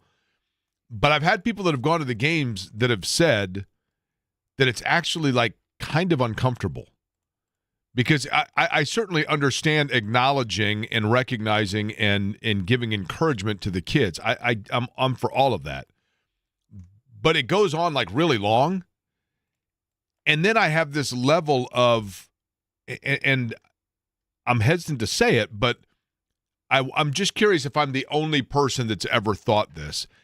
After a while, it almost feels like it's unfair to the kids themselves because you know how badly they'd like to be there in the crowd. Does that make sense at all, what I'm saying? I could see it. When I watch it after a while, I'm like, I understand, and I know that it's all rooted in the heart being in the right place. I get that. But they do it for multiple minutes at a time, and after a while, it almost feels like hey, it's great. The water's great in here. I don't know. It's rooted in the right place, and the people of Iowa are great people, so I get that. When I see it sometimes, I have wondered to myself, am I the only one that just gets a little bit uncomfortable with it after a while? I know that's probably people think I'm the worst human being. Well, they might already think that, actually, but for me saying that. But there are certain things that I wonder to myself, am I the only one that notices these things? Am I the only one sometimes that thinks certain things? Kind of like what we were talking about earlier with the quarterbacking situation and the Mike Tomlin comments. There are certain things that, Shane Steichen in some areas when it comes to analyzing the quarterback a year ago may have thought to himself, am I the only one that's recognizing this? Am I the only one that's noticing where there are issues? And clearly the answer to that was no, because Chris Ballard not only brought him in a veteran quarterback, Chris Ballard did so under the complete clearance of you are able to make this decision, and thus he went with Daniel Jones. And Daniel Jones will be trying to maintain a hot start in Los Angeles this weekend. Matt Taylor, voice of the Colts, will join us to talk about that in 30.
Hi there, how are you? It is 2 o'clock on a Thursday in Indianapolis. For that matter, it's 2 o'clock on a Thursday everywhere in the Eastern time zone.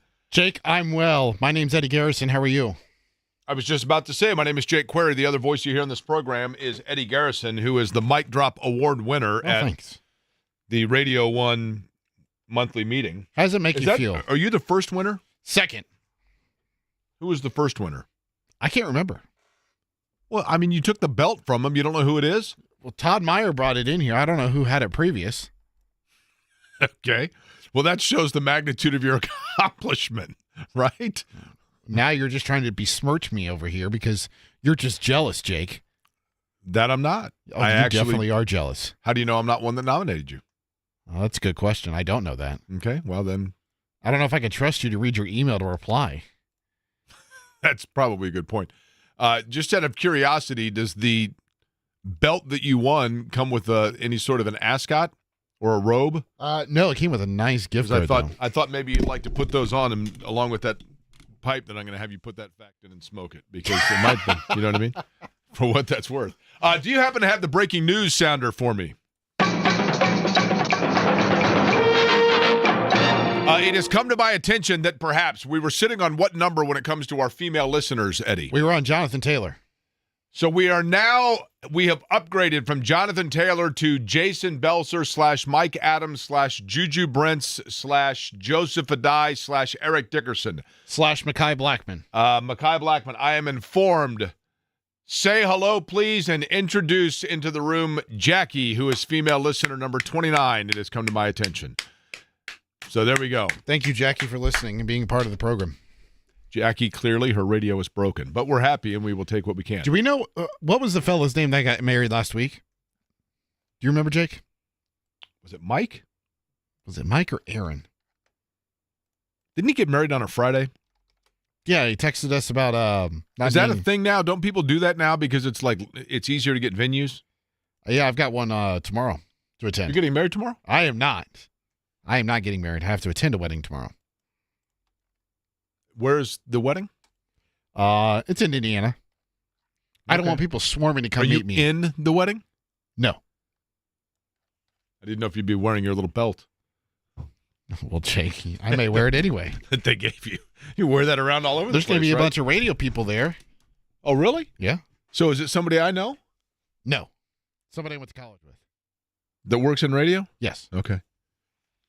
Colts and Rams coming up Sunday out at SoFi Stadium in Los Angeles. Matt Taylor will join us to talk about exactly that coming up in just a little bit. We will also get into that from a health standpoint. But before we do so, we should also mention that the Fever, my understanding is the Fever coming back from Las Vegas. I don't think it was like a substantial delay, but they had a little bit of a flight delay before they got back to Indianapolis. But now it is tomorrow night, game number 3 in their battle with Las Vegas in the WNBA playoffs. Eddie, reality is game number 2 was a game, and this was my, I'll say concern for lack of a better phrase, but because I'm not saying that I was sitting there thinking like, oh my gosh, the sky's falling, but we made mention of this. Oftentimes you see if a team is going to steal a game 1, and in particular if it is a series going in that you feel like there is a clear favorite. And I think most would say that Las Vegas the clear favorite in that series, but that's to sell short what the Fever have been able to do and the determination that they have shown. But with all that said, my worry was that and they won, look, it's not like they stole game 1. I mean, they controlled game 1, did Indiana. But that was a pretty resounding response from Las Vegas, and now I'm curious. I think Stephanie White going to join us 24 hours from now, 2 o'clock show, on tomorrow's show, tentatively scheduled. But I'm curious to see, are we at the time of year where you necessarily make adjustments, or have all adjustments really kind of been thrown out there and it's just a matter of this is what we do, this is what you do, and we are going to, again, push it in and see how it falls? You know, it's like in the NBA, Jake, everything's game to game. You make changes based off of what you've seen, and you have to keep in mind of what both teams did in terms of an execution standpoint in game number 1, and just kind of have to blend it all together to figure out what they're going to try to do in game number 3 and make sure that what Vegas did in game number 2, and primarily it was Nalissa Smith that was the issue for Indiana. Asia Wilson got going a little bit, but you talked about this with did we have somebody on? Was it Scott Agnes? You talked to him about, trying to limit the other players around Asia Wilson because there was the anticipation and expectation that with how poorly she played in game 1, they were going to go out of their way to make sure she went off in game number 2. Now, she finished with 28-8 or 25, 9 boards and 5 steals. Yeah, she was very controlling, yes. Yes. I mean, look, she's obviously a phenomenal talent, right? But and you they have a lot can't give of up 17 points to Nalissa Smith, who played 10 minutes in the first game. Yeah, that's and again, Lexi Hull, was questionable from a health standpoint going into game 2. You got to wonder what you get there out of game 3. Kelsey Mitchell, I think they probably do need the Kelsey Mitchell, the 30-plus or the 25-plus, everything going offensively through Kelsey Mitchell if they're going to win this series. But, we'll see what happens coming up on Friday night. As for the Colts and the Rams, we talked about this earlier, and I wanted to get back into it. Matthew Stafford is, what would you say right now? He is still a top 10 quarterback? Would you agree with that? I don't know if I'd say 10, but he's top half of the league for sure. If you were to rank them right now, quarterbacks in the NFL, we'll do it this way. Because when you look at what he is able to do, and there's a reason I'm bringing this up, okay? I'm going to name the quarterback, and you tell me whether or not you believe that they're in the top 10, okay? Okay. Josh Allen. Yes. Tua. No. Some of these I'm just going to skip over because they're obviously no's. Drake May is a no. Justin Fields is a no. Lamar Jackson. Yes. Joe Burrow. Yes. Even though I realize he's out. Aaron Rodgers. No. C.J. Stroud. No. Daniel Jones. No. Trevor Lawrence. No. Obviously not Cam Ward yet. Bo Nix. No. Patrick Mahomes. Yes. Okay. Herbert, yes. Okay, Herbert. Obviously, Geno Smith, you're saying no? No. Okay, Dak Prescott. Yes. Interesting. Okay. We have no idea about, Dart. Okay, Jalen Hurts. Yes. Jaden Daniels. Yes. Caleb Williams. No. Here's an interesting one. Jared Goff. Yes. Jordan Love. Fringe, but no. Okay. I think J.J. McCarthy we know there. Michael Penix. Bryce Young. Baker, yes. Baker you put up there? Okay. Kyler Murray. No. Brock Purdy. No. Sam Darnold. No. Okay, so right there's 1, 2, 3, 4, 5, 6, 7, 8, 9, 10. So bang, look at that. Yeah. Okay, now. Stafford is a guy with a big arm.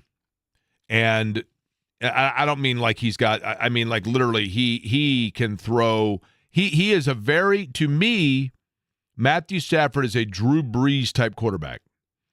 He is a precise thrower, but at the same time, he has capability, even still at an older age, of throwing a pretty effective long ball. Now, what is interesting about the Rams are two things. And we talked to Nate Atkins earlier. That conversation will be available in podcast form. We ask that you wait till after John's show before listening to it. But Nate Atkins, who used to be at the Indy Star and now covers the Rams for The Athletic.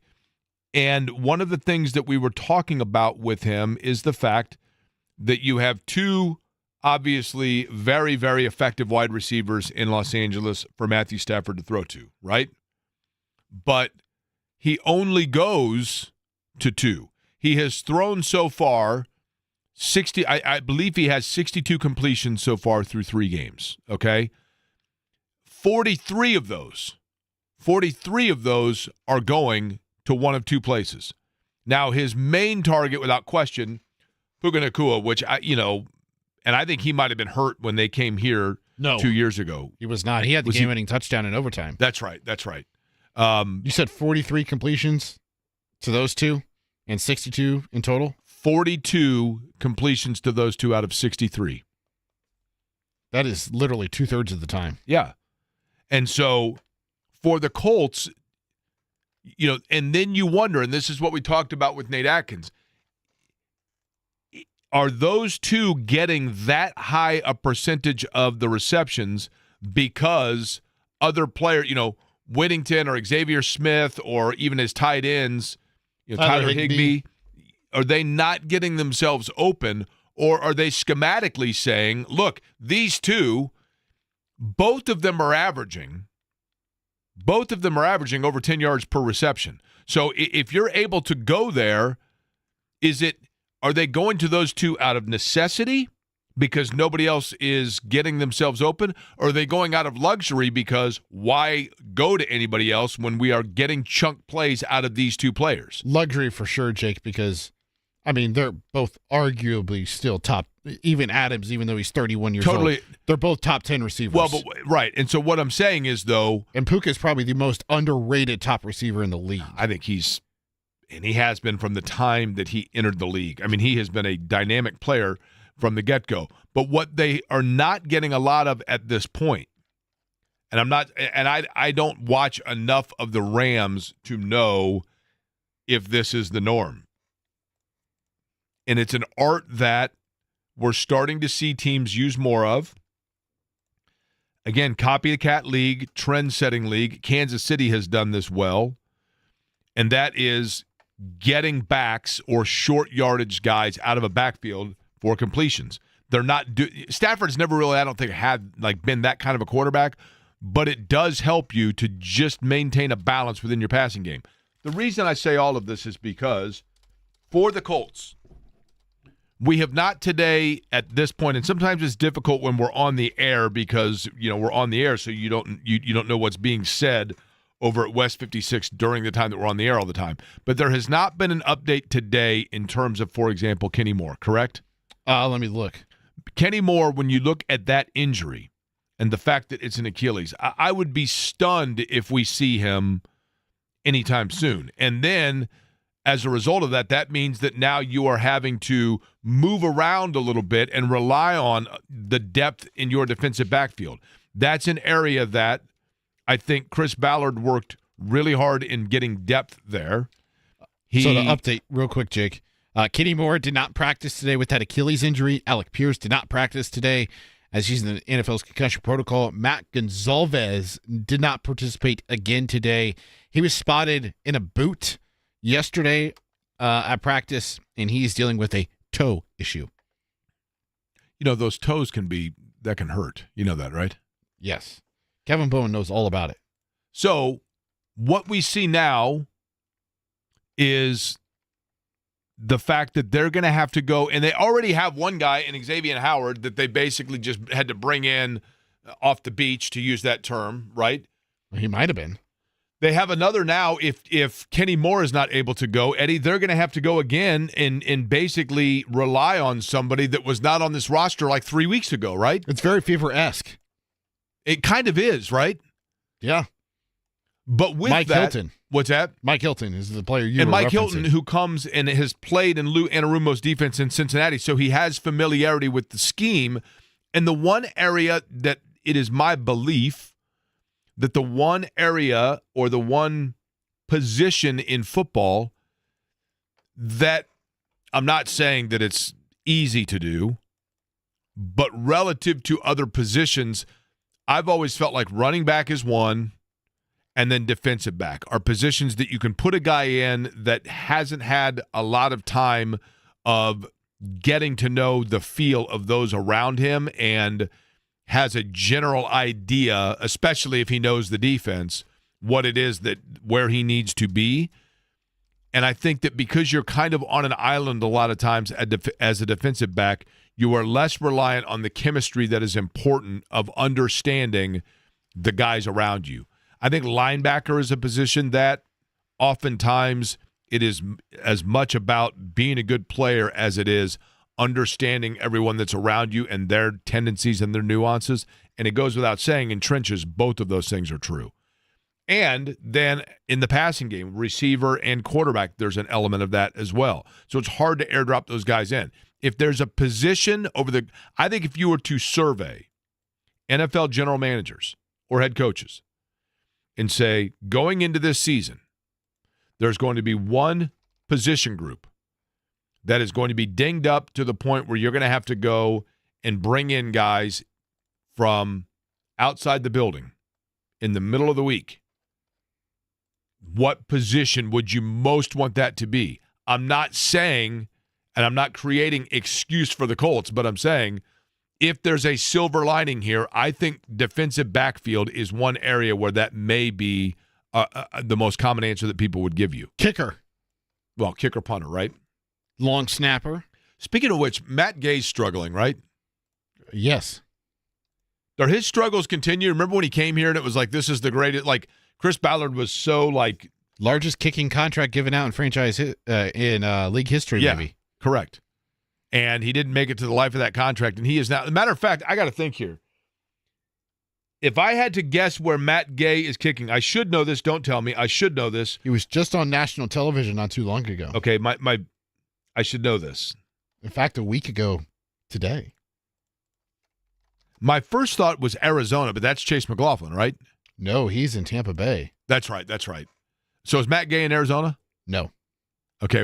Matt Prater used to be with Arizona. I mean, it's a kicker, admittedly, and I know that I'm showing my ignorance here, but like it is hard sometimes because they that is the position that is like one of the Grammaticas is still kicking somewhere, right? The one that looks like the Great Gazoo and blew out his knee in a celebration once. What? You're not familiar with this? No. Is it Martin Grammatica or Bill Grammatica? There's two different ones, and one of them, I mean, this has been like 15 years ago, probably 20 years ago at this point, kicked a field goal, I believe, for Tampa. It might have been Martin Grammatica. Kicked a field goal for Tampa, jumped up in celebration and blew his knee out when he landed. Landed awkwardly and then was rolling around, grabbing the knee in the air. I don't mean to laugh at his misfortune. But when you're a kicker, it's the area that you'd like to have a little stability. And he didn't even. It's not like he was jumping off like a 20-foot platform. I mean, he celebrated by jumping like 4 inches in the air and then landed awkwardly, and ends up and I can't remember which Grammatica it was, but it was Grammatica incorrect. What's that? It was Bill. Bill Grammatica. Yes. What year was that? I'm going to guess like 2002. I don't know what year. Did you find the video? I don't mean to laugh at a guy's misfortune, but the kicker in general is usually not seen as the most brute of subjects, right? See, hey, you can't help but laugh. Can He was you? like doing that Cristiano Ronaldo type celebration when Ronaldo scores before Ronaldo's time. And then he just goes down, my leg. He's rolling around and he does like the knee grab and you can tell everybody else is like, what's going on? You just kicked a field goal. And he's laying there. What does it say what year it was? I do not know. I believe, and I have no idea how or why I know this, one of the Grammaticas kicked at Kansas State, right? Am I correct in that? Here, let's look at this story. The fact that I can go this long on a Grammatica, and one of them kicked for the Colts. That's my point about kicker. December 15th, 2001. It's been that long ago. Okay. He was with the Cardinals. That's not what happened, though, was it? Yeah. Okay. Yeah. Hell, for that matter, if you were the Cardinals, that Against was worth the celebrating Giants. scoring a point. It was on a 42-yard field goal in the first quarter. By the way, people did not like my take on the Iowa deal, by the way. Matt Gay, where is he at, Jake? Do you want to know the answer? What's that? Matt Gay, would you like to know where he's at? Yes. He is with the Commanders. Okay. They had a doink-off between him and Brandon McManus. Excuse me? A doink-off? That's the thing that you won that got you that belt, right? Here? The mic drop. That was that. Okay. No, me knowing, where Matt Gay has got me that award. Being prepared at all times. Hey, Jake, this on the text at 239-1070.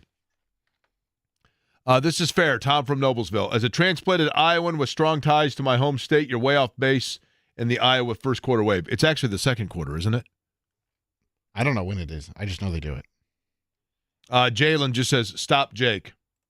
Okay. With the Grammatica? No, I think that was about when I was talking about Iowa. The Grammatica kick, I'm telling you. You know? Like, you watch that, and you feel for the guy. You do feel for the guy, but it's hard not to chuckle. Hey, Jake, should IU fans be rooting for Penn State or Oregon this weekend? That at the text line at 239-1070. That's also a good question. Where is that game between Penn State and Oregon? You'd have to look at the remaining schedule, okay? That game is in Happy Valley at Beaver Stadium. And Indiana plays, where does Indiana play Penn State this year? Did they have to go to both places on the road? Indiana will be going to Penn State the week after Penn State faces Ohio State. Okay, here's the thing. If Penn State and Oregon are playing at Penn State, then you want, if you're an Indiana fan, you want Penn State to win. Do you? Yes, and let me explain. Okay? Okay. Because Oregon will have a bye, and then they face the Hoosiers. How did you say that again? Oregon? If you ever go there and you do not say that. Oregon? I mean, I've also been Team Oregon at times in my life, but that is like the number one thing. If you say Oregon in the state of Oregon, that's like people here saying the University of Indiana. It is nails on a chalkboard to people there. But you want, if that game between Oregon and Penn State is at Penn State, you want Penn State to win that game. The reason being, if Penn State wins a home game over Oregon, then that doesn't necessarily diminish the thought of quality of Oregon because it's at Penn State. So if Indiana then goes and wins at Oregon, then it really looks impressive because it's at Oregon. But second, and then they win at Penn State, then it looks doubly impressive because you see what I'm saying? Like Penn State's supposed to win at home, right? Yeah, but wouldn't you rather Oregon win? They improve their ranking from 6th. No, and I'll tell you why. You don't have to deal with a mad Oregon team from losing. No, and I'll tell you why. This is my point. If Indiana has Oregon and Penn State both on their schedule, okay, you want both to have maximum thought about each other. You want both of them to have you want Oregon to be thought of in the highest possible regard if you beat them, and you want Penn State to be thought of in the highest possible regard if you beat them. And Oregon, if one of those two has to lose that game, it drops Oregon only slightly if they lose because it's assuming it's a close game, it's on the road at Penn State, right? Whereas if Penn State loses that game, that's a home loss. That drops them and diminishes them more, and it also devalues it if Indiana goes in there and also wins. That's my point. So I think if you had to pick, you are hoping for Penn State to hold serve at home. Hey, Jake, since we're talking about kickers, whatever happened to the liquored up kicker? Mike Vanderjagt, who joined the show about a year ago. That was about a year ago he was on, right? He was good. Great dude. He was awesome when we had him on. He is living in upstate New York. He is coaching football. And he talked about when we had him on, and it was a great conversation, just kind of his regret on how a lot of that went into it, and also how the dust up between he and Peyton Manning was kind of made more externally than it was internally. Jake, injuries are not funny, but the context in which they happen can sometimes make them laughable. Yeah, I mean, exactly, right? Like, you don't wish the guy ill will, but, like, the fact that he literally jumped like 4 inches off the ground to celebrate hitting a field goal and then ends up rolling around, grabbing onto his knee. All right, one other one here. Jake, do you actually have a running list of female listeners, or do you think there are some repeats in there? I'll bet you only have 15. That's from Ben. That's a really good point. It is possible. We do not have repeat. I don't know, though. You know how I know? I get concerned about it. I know we don't because we'll have our female listeners will call in and they'll tell us what number of female listener they are. But, for example, we do have, was it Kathy Denise? Cindy Denise. Cindy Denise, yes. But she counts as one listener. She didn't count as two. I think we had her change names to boost us from 19 to 20. She called in as number 19, and we had her pause and then say she was Denise, and then she became 20. So there are some duplicates. So that would drop us now from 29, probably in the 25 range. We didn't duplicate here. We were trying to attract new female listeners, so that's what we did. We just told her to change her name. We Eddie, didn't. I think actually, I think we're fibbing on our number just a little bit. I don't think we are, Jake. I mean, it's not a dumb strategy, but I think it's reality, right? That they're 15 is probably fair. I'm willing to go with 15. That's fair.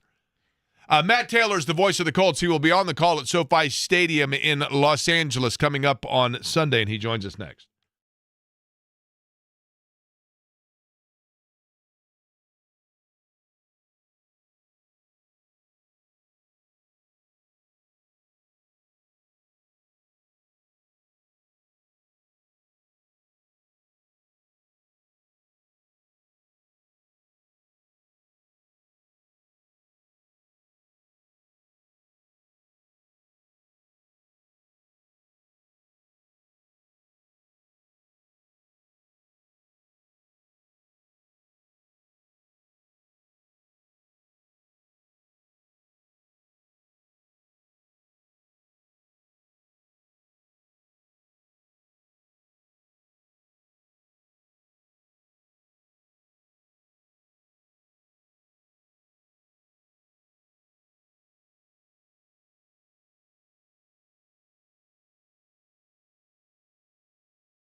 I got to read this from Jalen. Eddie, I'm going to read this from Jalen. And I'm not discrediting Jalen at all, but I want you, Eddie, I'm going to hand you the responsibility of how you would answer this inquiry. You ready? Oh, you don't want me to answer it or to read it for you? Dear Jake, I understand that you love to do your teasers before breaks to keep people listening, but you got to understand a lot of the people listening to you are on a break from work and don't have time to sit through the eternal commercial breaks to wait for you to reveal something that you could easily just mention right before the break. Just something to consider. Any thought on that, Eddie? That's unfortunately not how this business works. Joining us now on the program, he's the voice of the Indianapolis Colts, and he is Matt Taylor. Matt, would you agree with Eddie's assessment there? Man, oh man! What was the gentleman's name? Jalen. Jalen, yeah, Jalen didn't go to broadcasting school. I don't think he's got a. He didn't get a minor in broadcast journalism or communication. You know what? 101. I get it though. I mean, I do understand where he's coming from. Believe you me. You know but what you I mean? know what he can do, Matt and Jake? If he's interested, he can always download the podcast and listen to it that way and figure out what was teased. Indeed, correct. Pull up the YouTube stream, mark the tape, find out where you left off, and hit the little scroll, and you're fine. I'd like to know this, Matt. Give me the song that comes on the radio that you're driving and you get to your house and you go ahead and you sit in the driveway because the song ain't over. Oh man, there's a lot of them. I love these questions from you, man. They're always good. Well, you just play Tom Petty, so anything by Tom Petty. Like if it's Listen to Her Heart, that one's a good one. I'll tell you what. I'll give you a song. I say this all the time, and people roll their eyes at me because they know me. But if I heard, I heard it in a love song by Marshall Tucker every day for the rest of my life, I would not get tired of that song. That's your new intro every time we have you on. How's that? That there or you Petty? Go. Yeah, and I Won't Back Down by Tom Petty is a song that if I heard it every single day for the rest of my life, I still wouldn't get sick of it. Okay, fair enough. Yeah. How about you? Man, I go in cycles. You know what I mean? I think if I had to pick, and it's such an unoriginal answer because I think it was listed as like the number one song ever by Rolling Stone. If I had to pick my favorite song of all time, it's probably Like a Rolling Stone by Bob Dylan. I'm not going to lie to you. But yep. But I really like Hello by Oasis. Okay. I've got another obscure one now that I've had time to stew on it. Okay. And I did this one time. I'm man enough to admit it because I'm weird, as you know. But one time I was shopping by myself in a Kroger, and this song came on, and I hadn't heard it in like 4 years or something. And I just do you normally shop with a group at Kroger? I mean, is that the I went in to get like two things. Okay? Is Tuesday your Kroger shopping club day? And this was a Wednesday? Is that what this was? And I just had to go by myself. Yeah. Everybody bailed. Yeah. Anyway, so as you were. No, so like I'm in the cereal aisle. I'm in there to get like 2-3 things on my way home from work one day. I'm in the cereal aisle or whatever, and I hear Feeling Satisfied by Boston.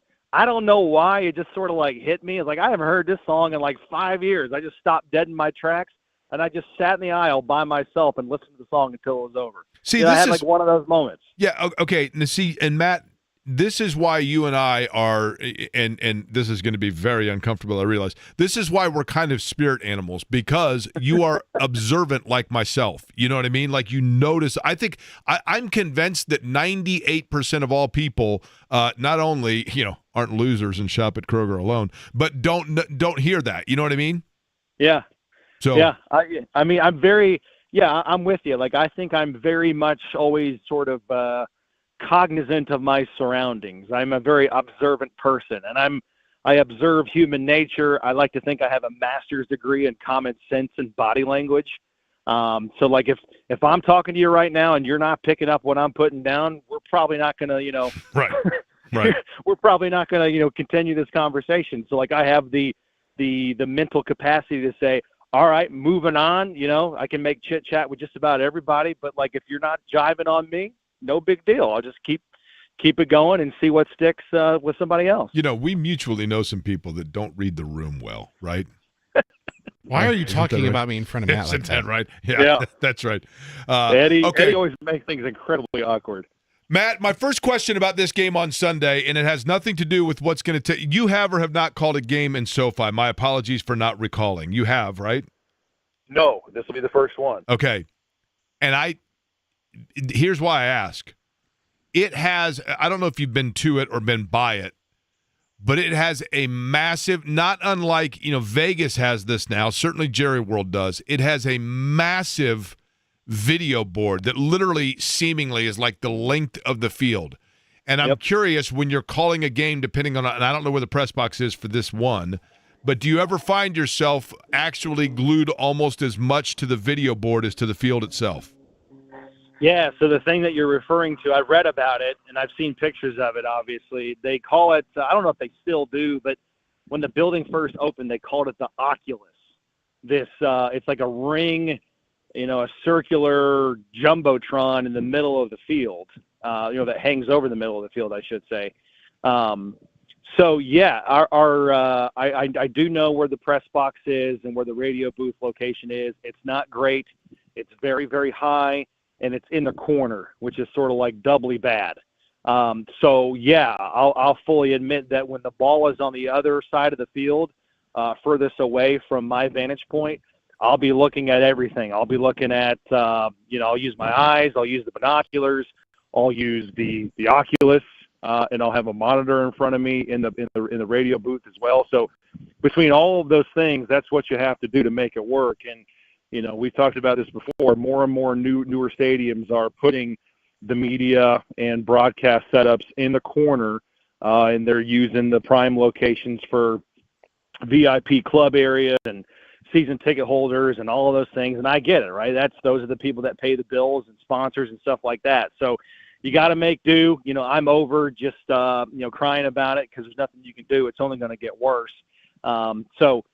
There's bad. You mentioned Dallas. The Raiders is not terrible. It's high. I can deal with high. Washington is terrible. Pittsburgh's not good. Arizona's not good. Where else? Minnesota's in the corner. I've done enough games to be in bad locations just to make it work. You have to kind of like pause and, make sure you have the exact line of scrimmage and the exact yard markers, because it is a little bit of a different harsh angle. Sometimes, the 10 looks like especially if the they're 5 going away from you, right? You know what I mean? If they're going away from you, it's tough.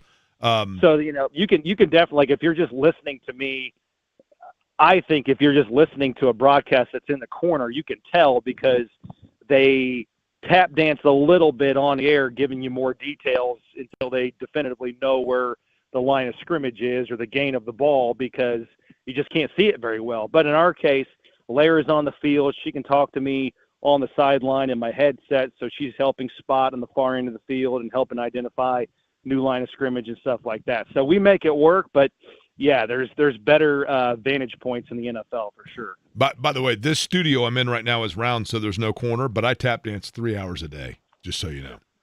I know you do.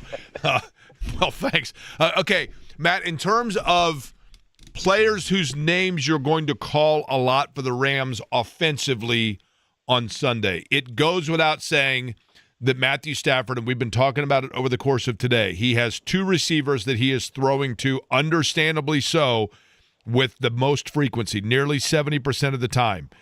What player, if you are calling their name a lot on Sunday when the Rams have the football, is it bad news for Indianapolis because it means that L.A. is opening up their playbook? Well, I mean, I think in the slot, Puka Nacua, he's one of the best receivers, but certainly one of the best slot receivers in the NFL. In fact, already leads the NFL in both catches and receiving yards. He's on pace for more receiving yards this year than he had when he was a rookie, when he broke the record, the NFL rookie record for both catches and receiving yards by a first-year player. So he is definitely somebody you're going to have to be concerned with. And, lining up in the slot primarily as he does, it'd be great to have one of the best nickel corners in the game, but it sounds like the Colts will not have that luxury with Kenny Moore II. He's got that calf injury that's kind of, according to Shane Steichen, now kind of morphed into a combination of a calf and an Achilles. And so that's, anytime you hear the Achilles word around here, people start shaking a little bit because of what's happened in the past with injuries to superstars in this market, most specifically recently with Tyrese Halliburton. So it's understandable, but they say he's not going to go on IR, which is good. So it's going to be kind of a week-to-week thing here going forward, but I think it's safe to assume that he might miss a game or two. And in this game, obviously, that's less than desirable because you just want to have his experience out there, his savviness, and his playmaking ability, as we saw in that first series against Tennessee, taking that interception back, 30-plus yards. But, they don't just sit around and wait and hope and sort of cross their fingers. They go bold, bring it in Mike Hilton, ton of experience with Lou Anarumo in this defense, spent 4 years with Cincinnati. He's on the practice squad. I think it's a no-brainer as of right now to think that he's going to get brought up on Saturday with the standard elevation there. Mekhi Blackman has started, or I should say has played some at nickel in his career, but he's been primarily an outside guy. So they do have options, but, it's you would definitely want Kenny Moore out there in a game like this trying to shut down, I think, the premier slot receiver in the NFL right now. Matt, I mentioned this earlier, and I'm curious your thought on this. If you were to survey general managers in the NFL, and we're going to take with no disrespect, for what I'm about to ask, I'm going to take the punter, kicker, holder combination out of the equation as a potential answer here, okay? But if you surveyed general managers at the beginning of the season and said, I'm looking into a crystal ball, and over the course of the year, you're going to have one unit room, one group in terms of your football roster where you are going to have to go really deep and possibly into midweek acquisition players to play on Sunday. So you've got the wide receiver room, you've got the offensive line room, the defensive line room, etc. What room do you believe general managers would most select to have that be the case for them, because it's the one where you can have the least fall off with guys that you are planting in on a Sunday that you acquired on a Tuesday? Oh, man, good question. It's obviously not quarter. I mean, the premium positions are out, right? So cross those off. Premium positions are quarterback, receiver, defensive end, cornerback, left tackle, throw in right tackle in there as well.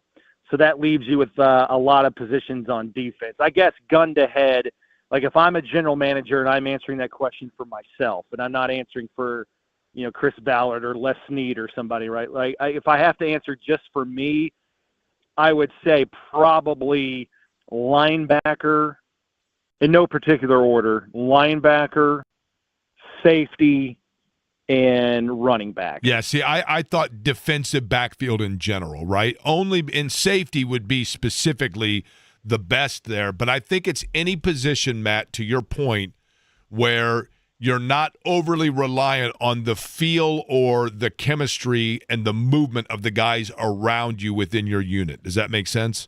Yeah, it does. And, it's one of those, again, not to downplay anything. I mean, playing linebacker in most defensive schemes, it's pretty transferable, right? I'm not trying to dumb down the position, but you get what I'm saying. Like, it's, whether you're playing in a base 4-3 or, a variation of a 5-man front at times, playing linebacker is pretty much transferable. Same thing at safety. Running back obviously has seen a lot of it's been a polarizing position just because at the top end you've got guys like Saquon Barkley and Jonathan Taylor and Derrick Henry that deserve all of the money. But, for the last 10 years or so, that's been one of the positions, at least on offense, that's been, sort of downgraded. And, we've seen the idea of going cheap and young at that position, paying guys or using guys that are on your rookie contracts because you're going to get similar production from a young guy compared to, a guy you give a second contract to.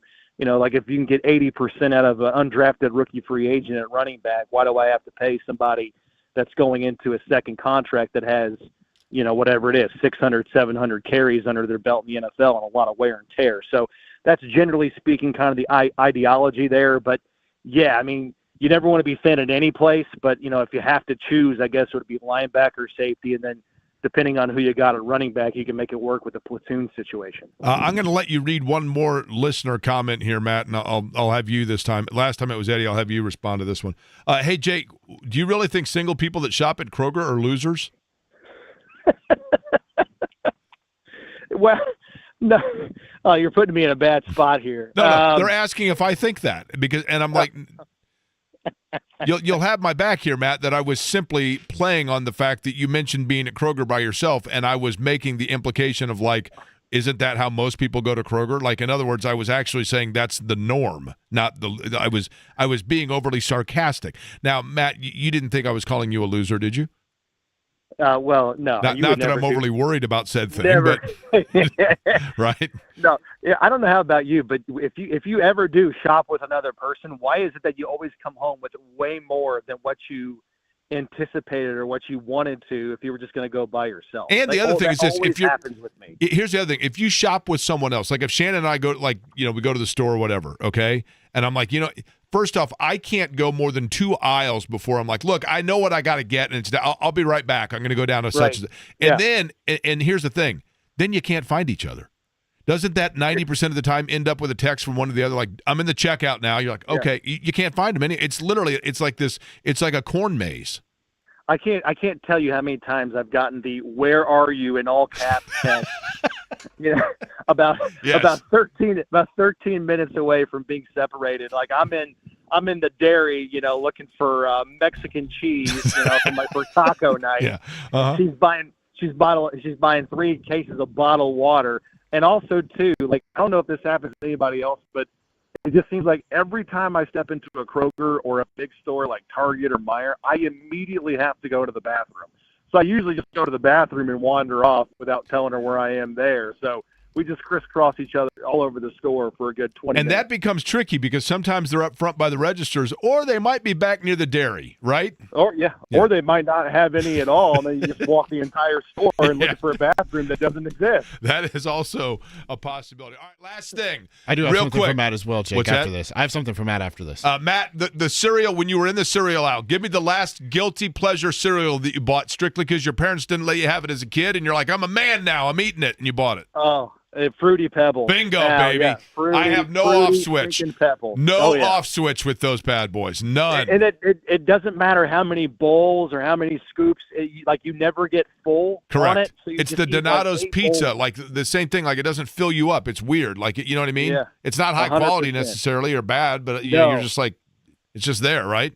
You still feel hungry. So you just keep housing, terrible sugar packed, non-nutrient filled substance.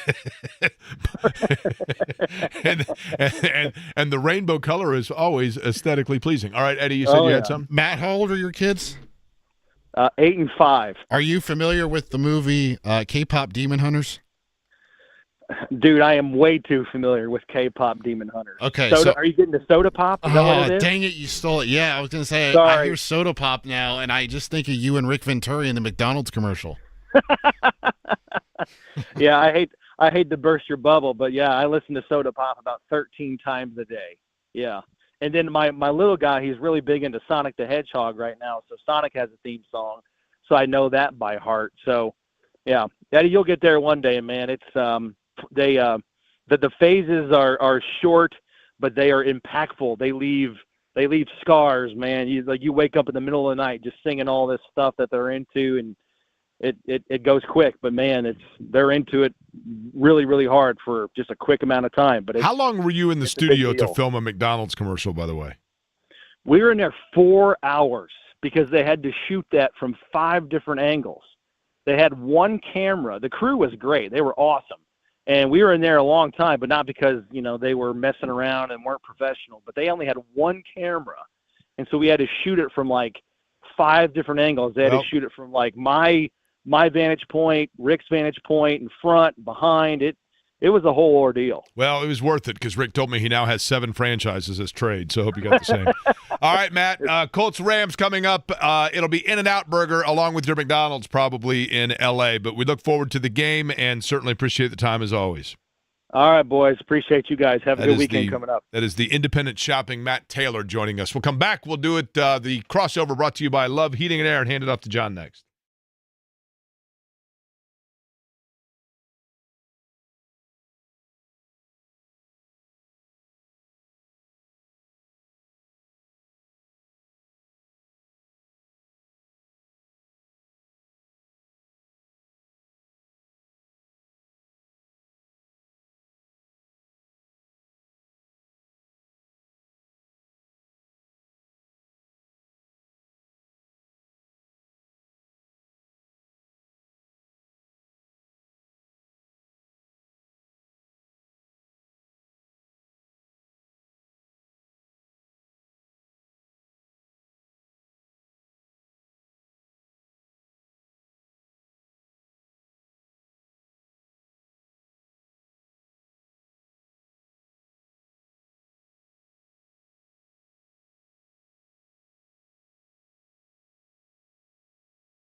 On the program tomorrow, by the way, Daniel Jones had a change of scenery and has kind of been reborn as a quarterback so far.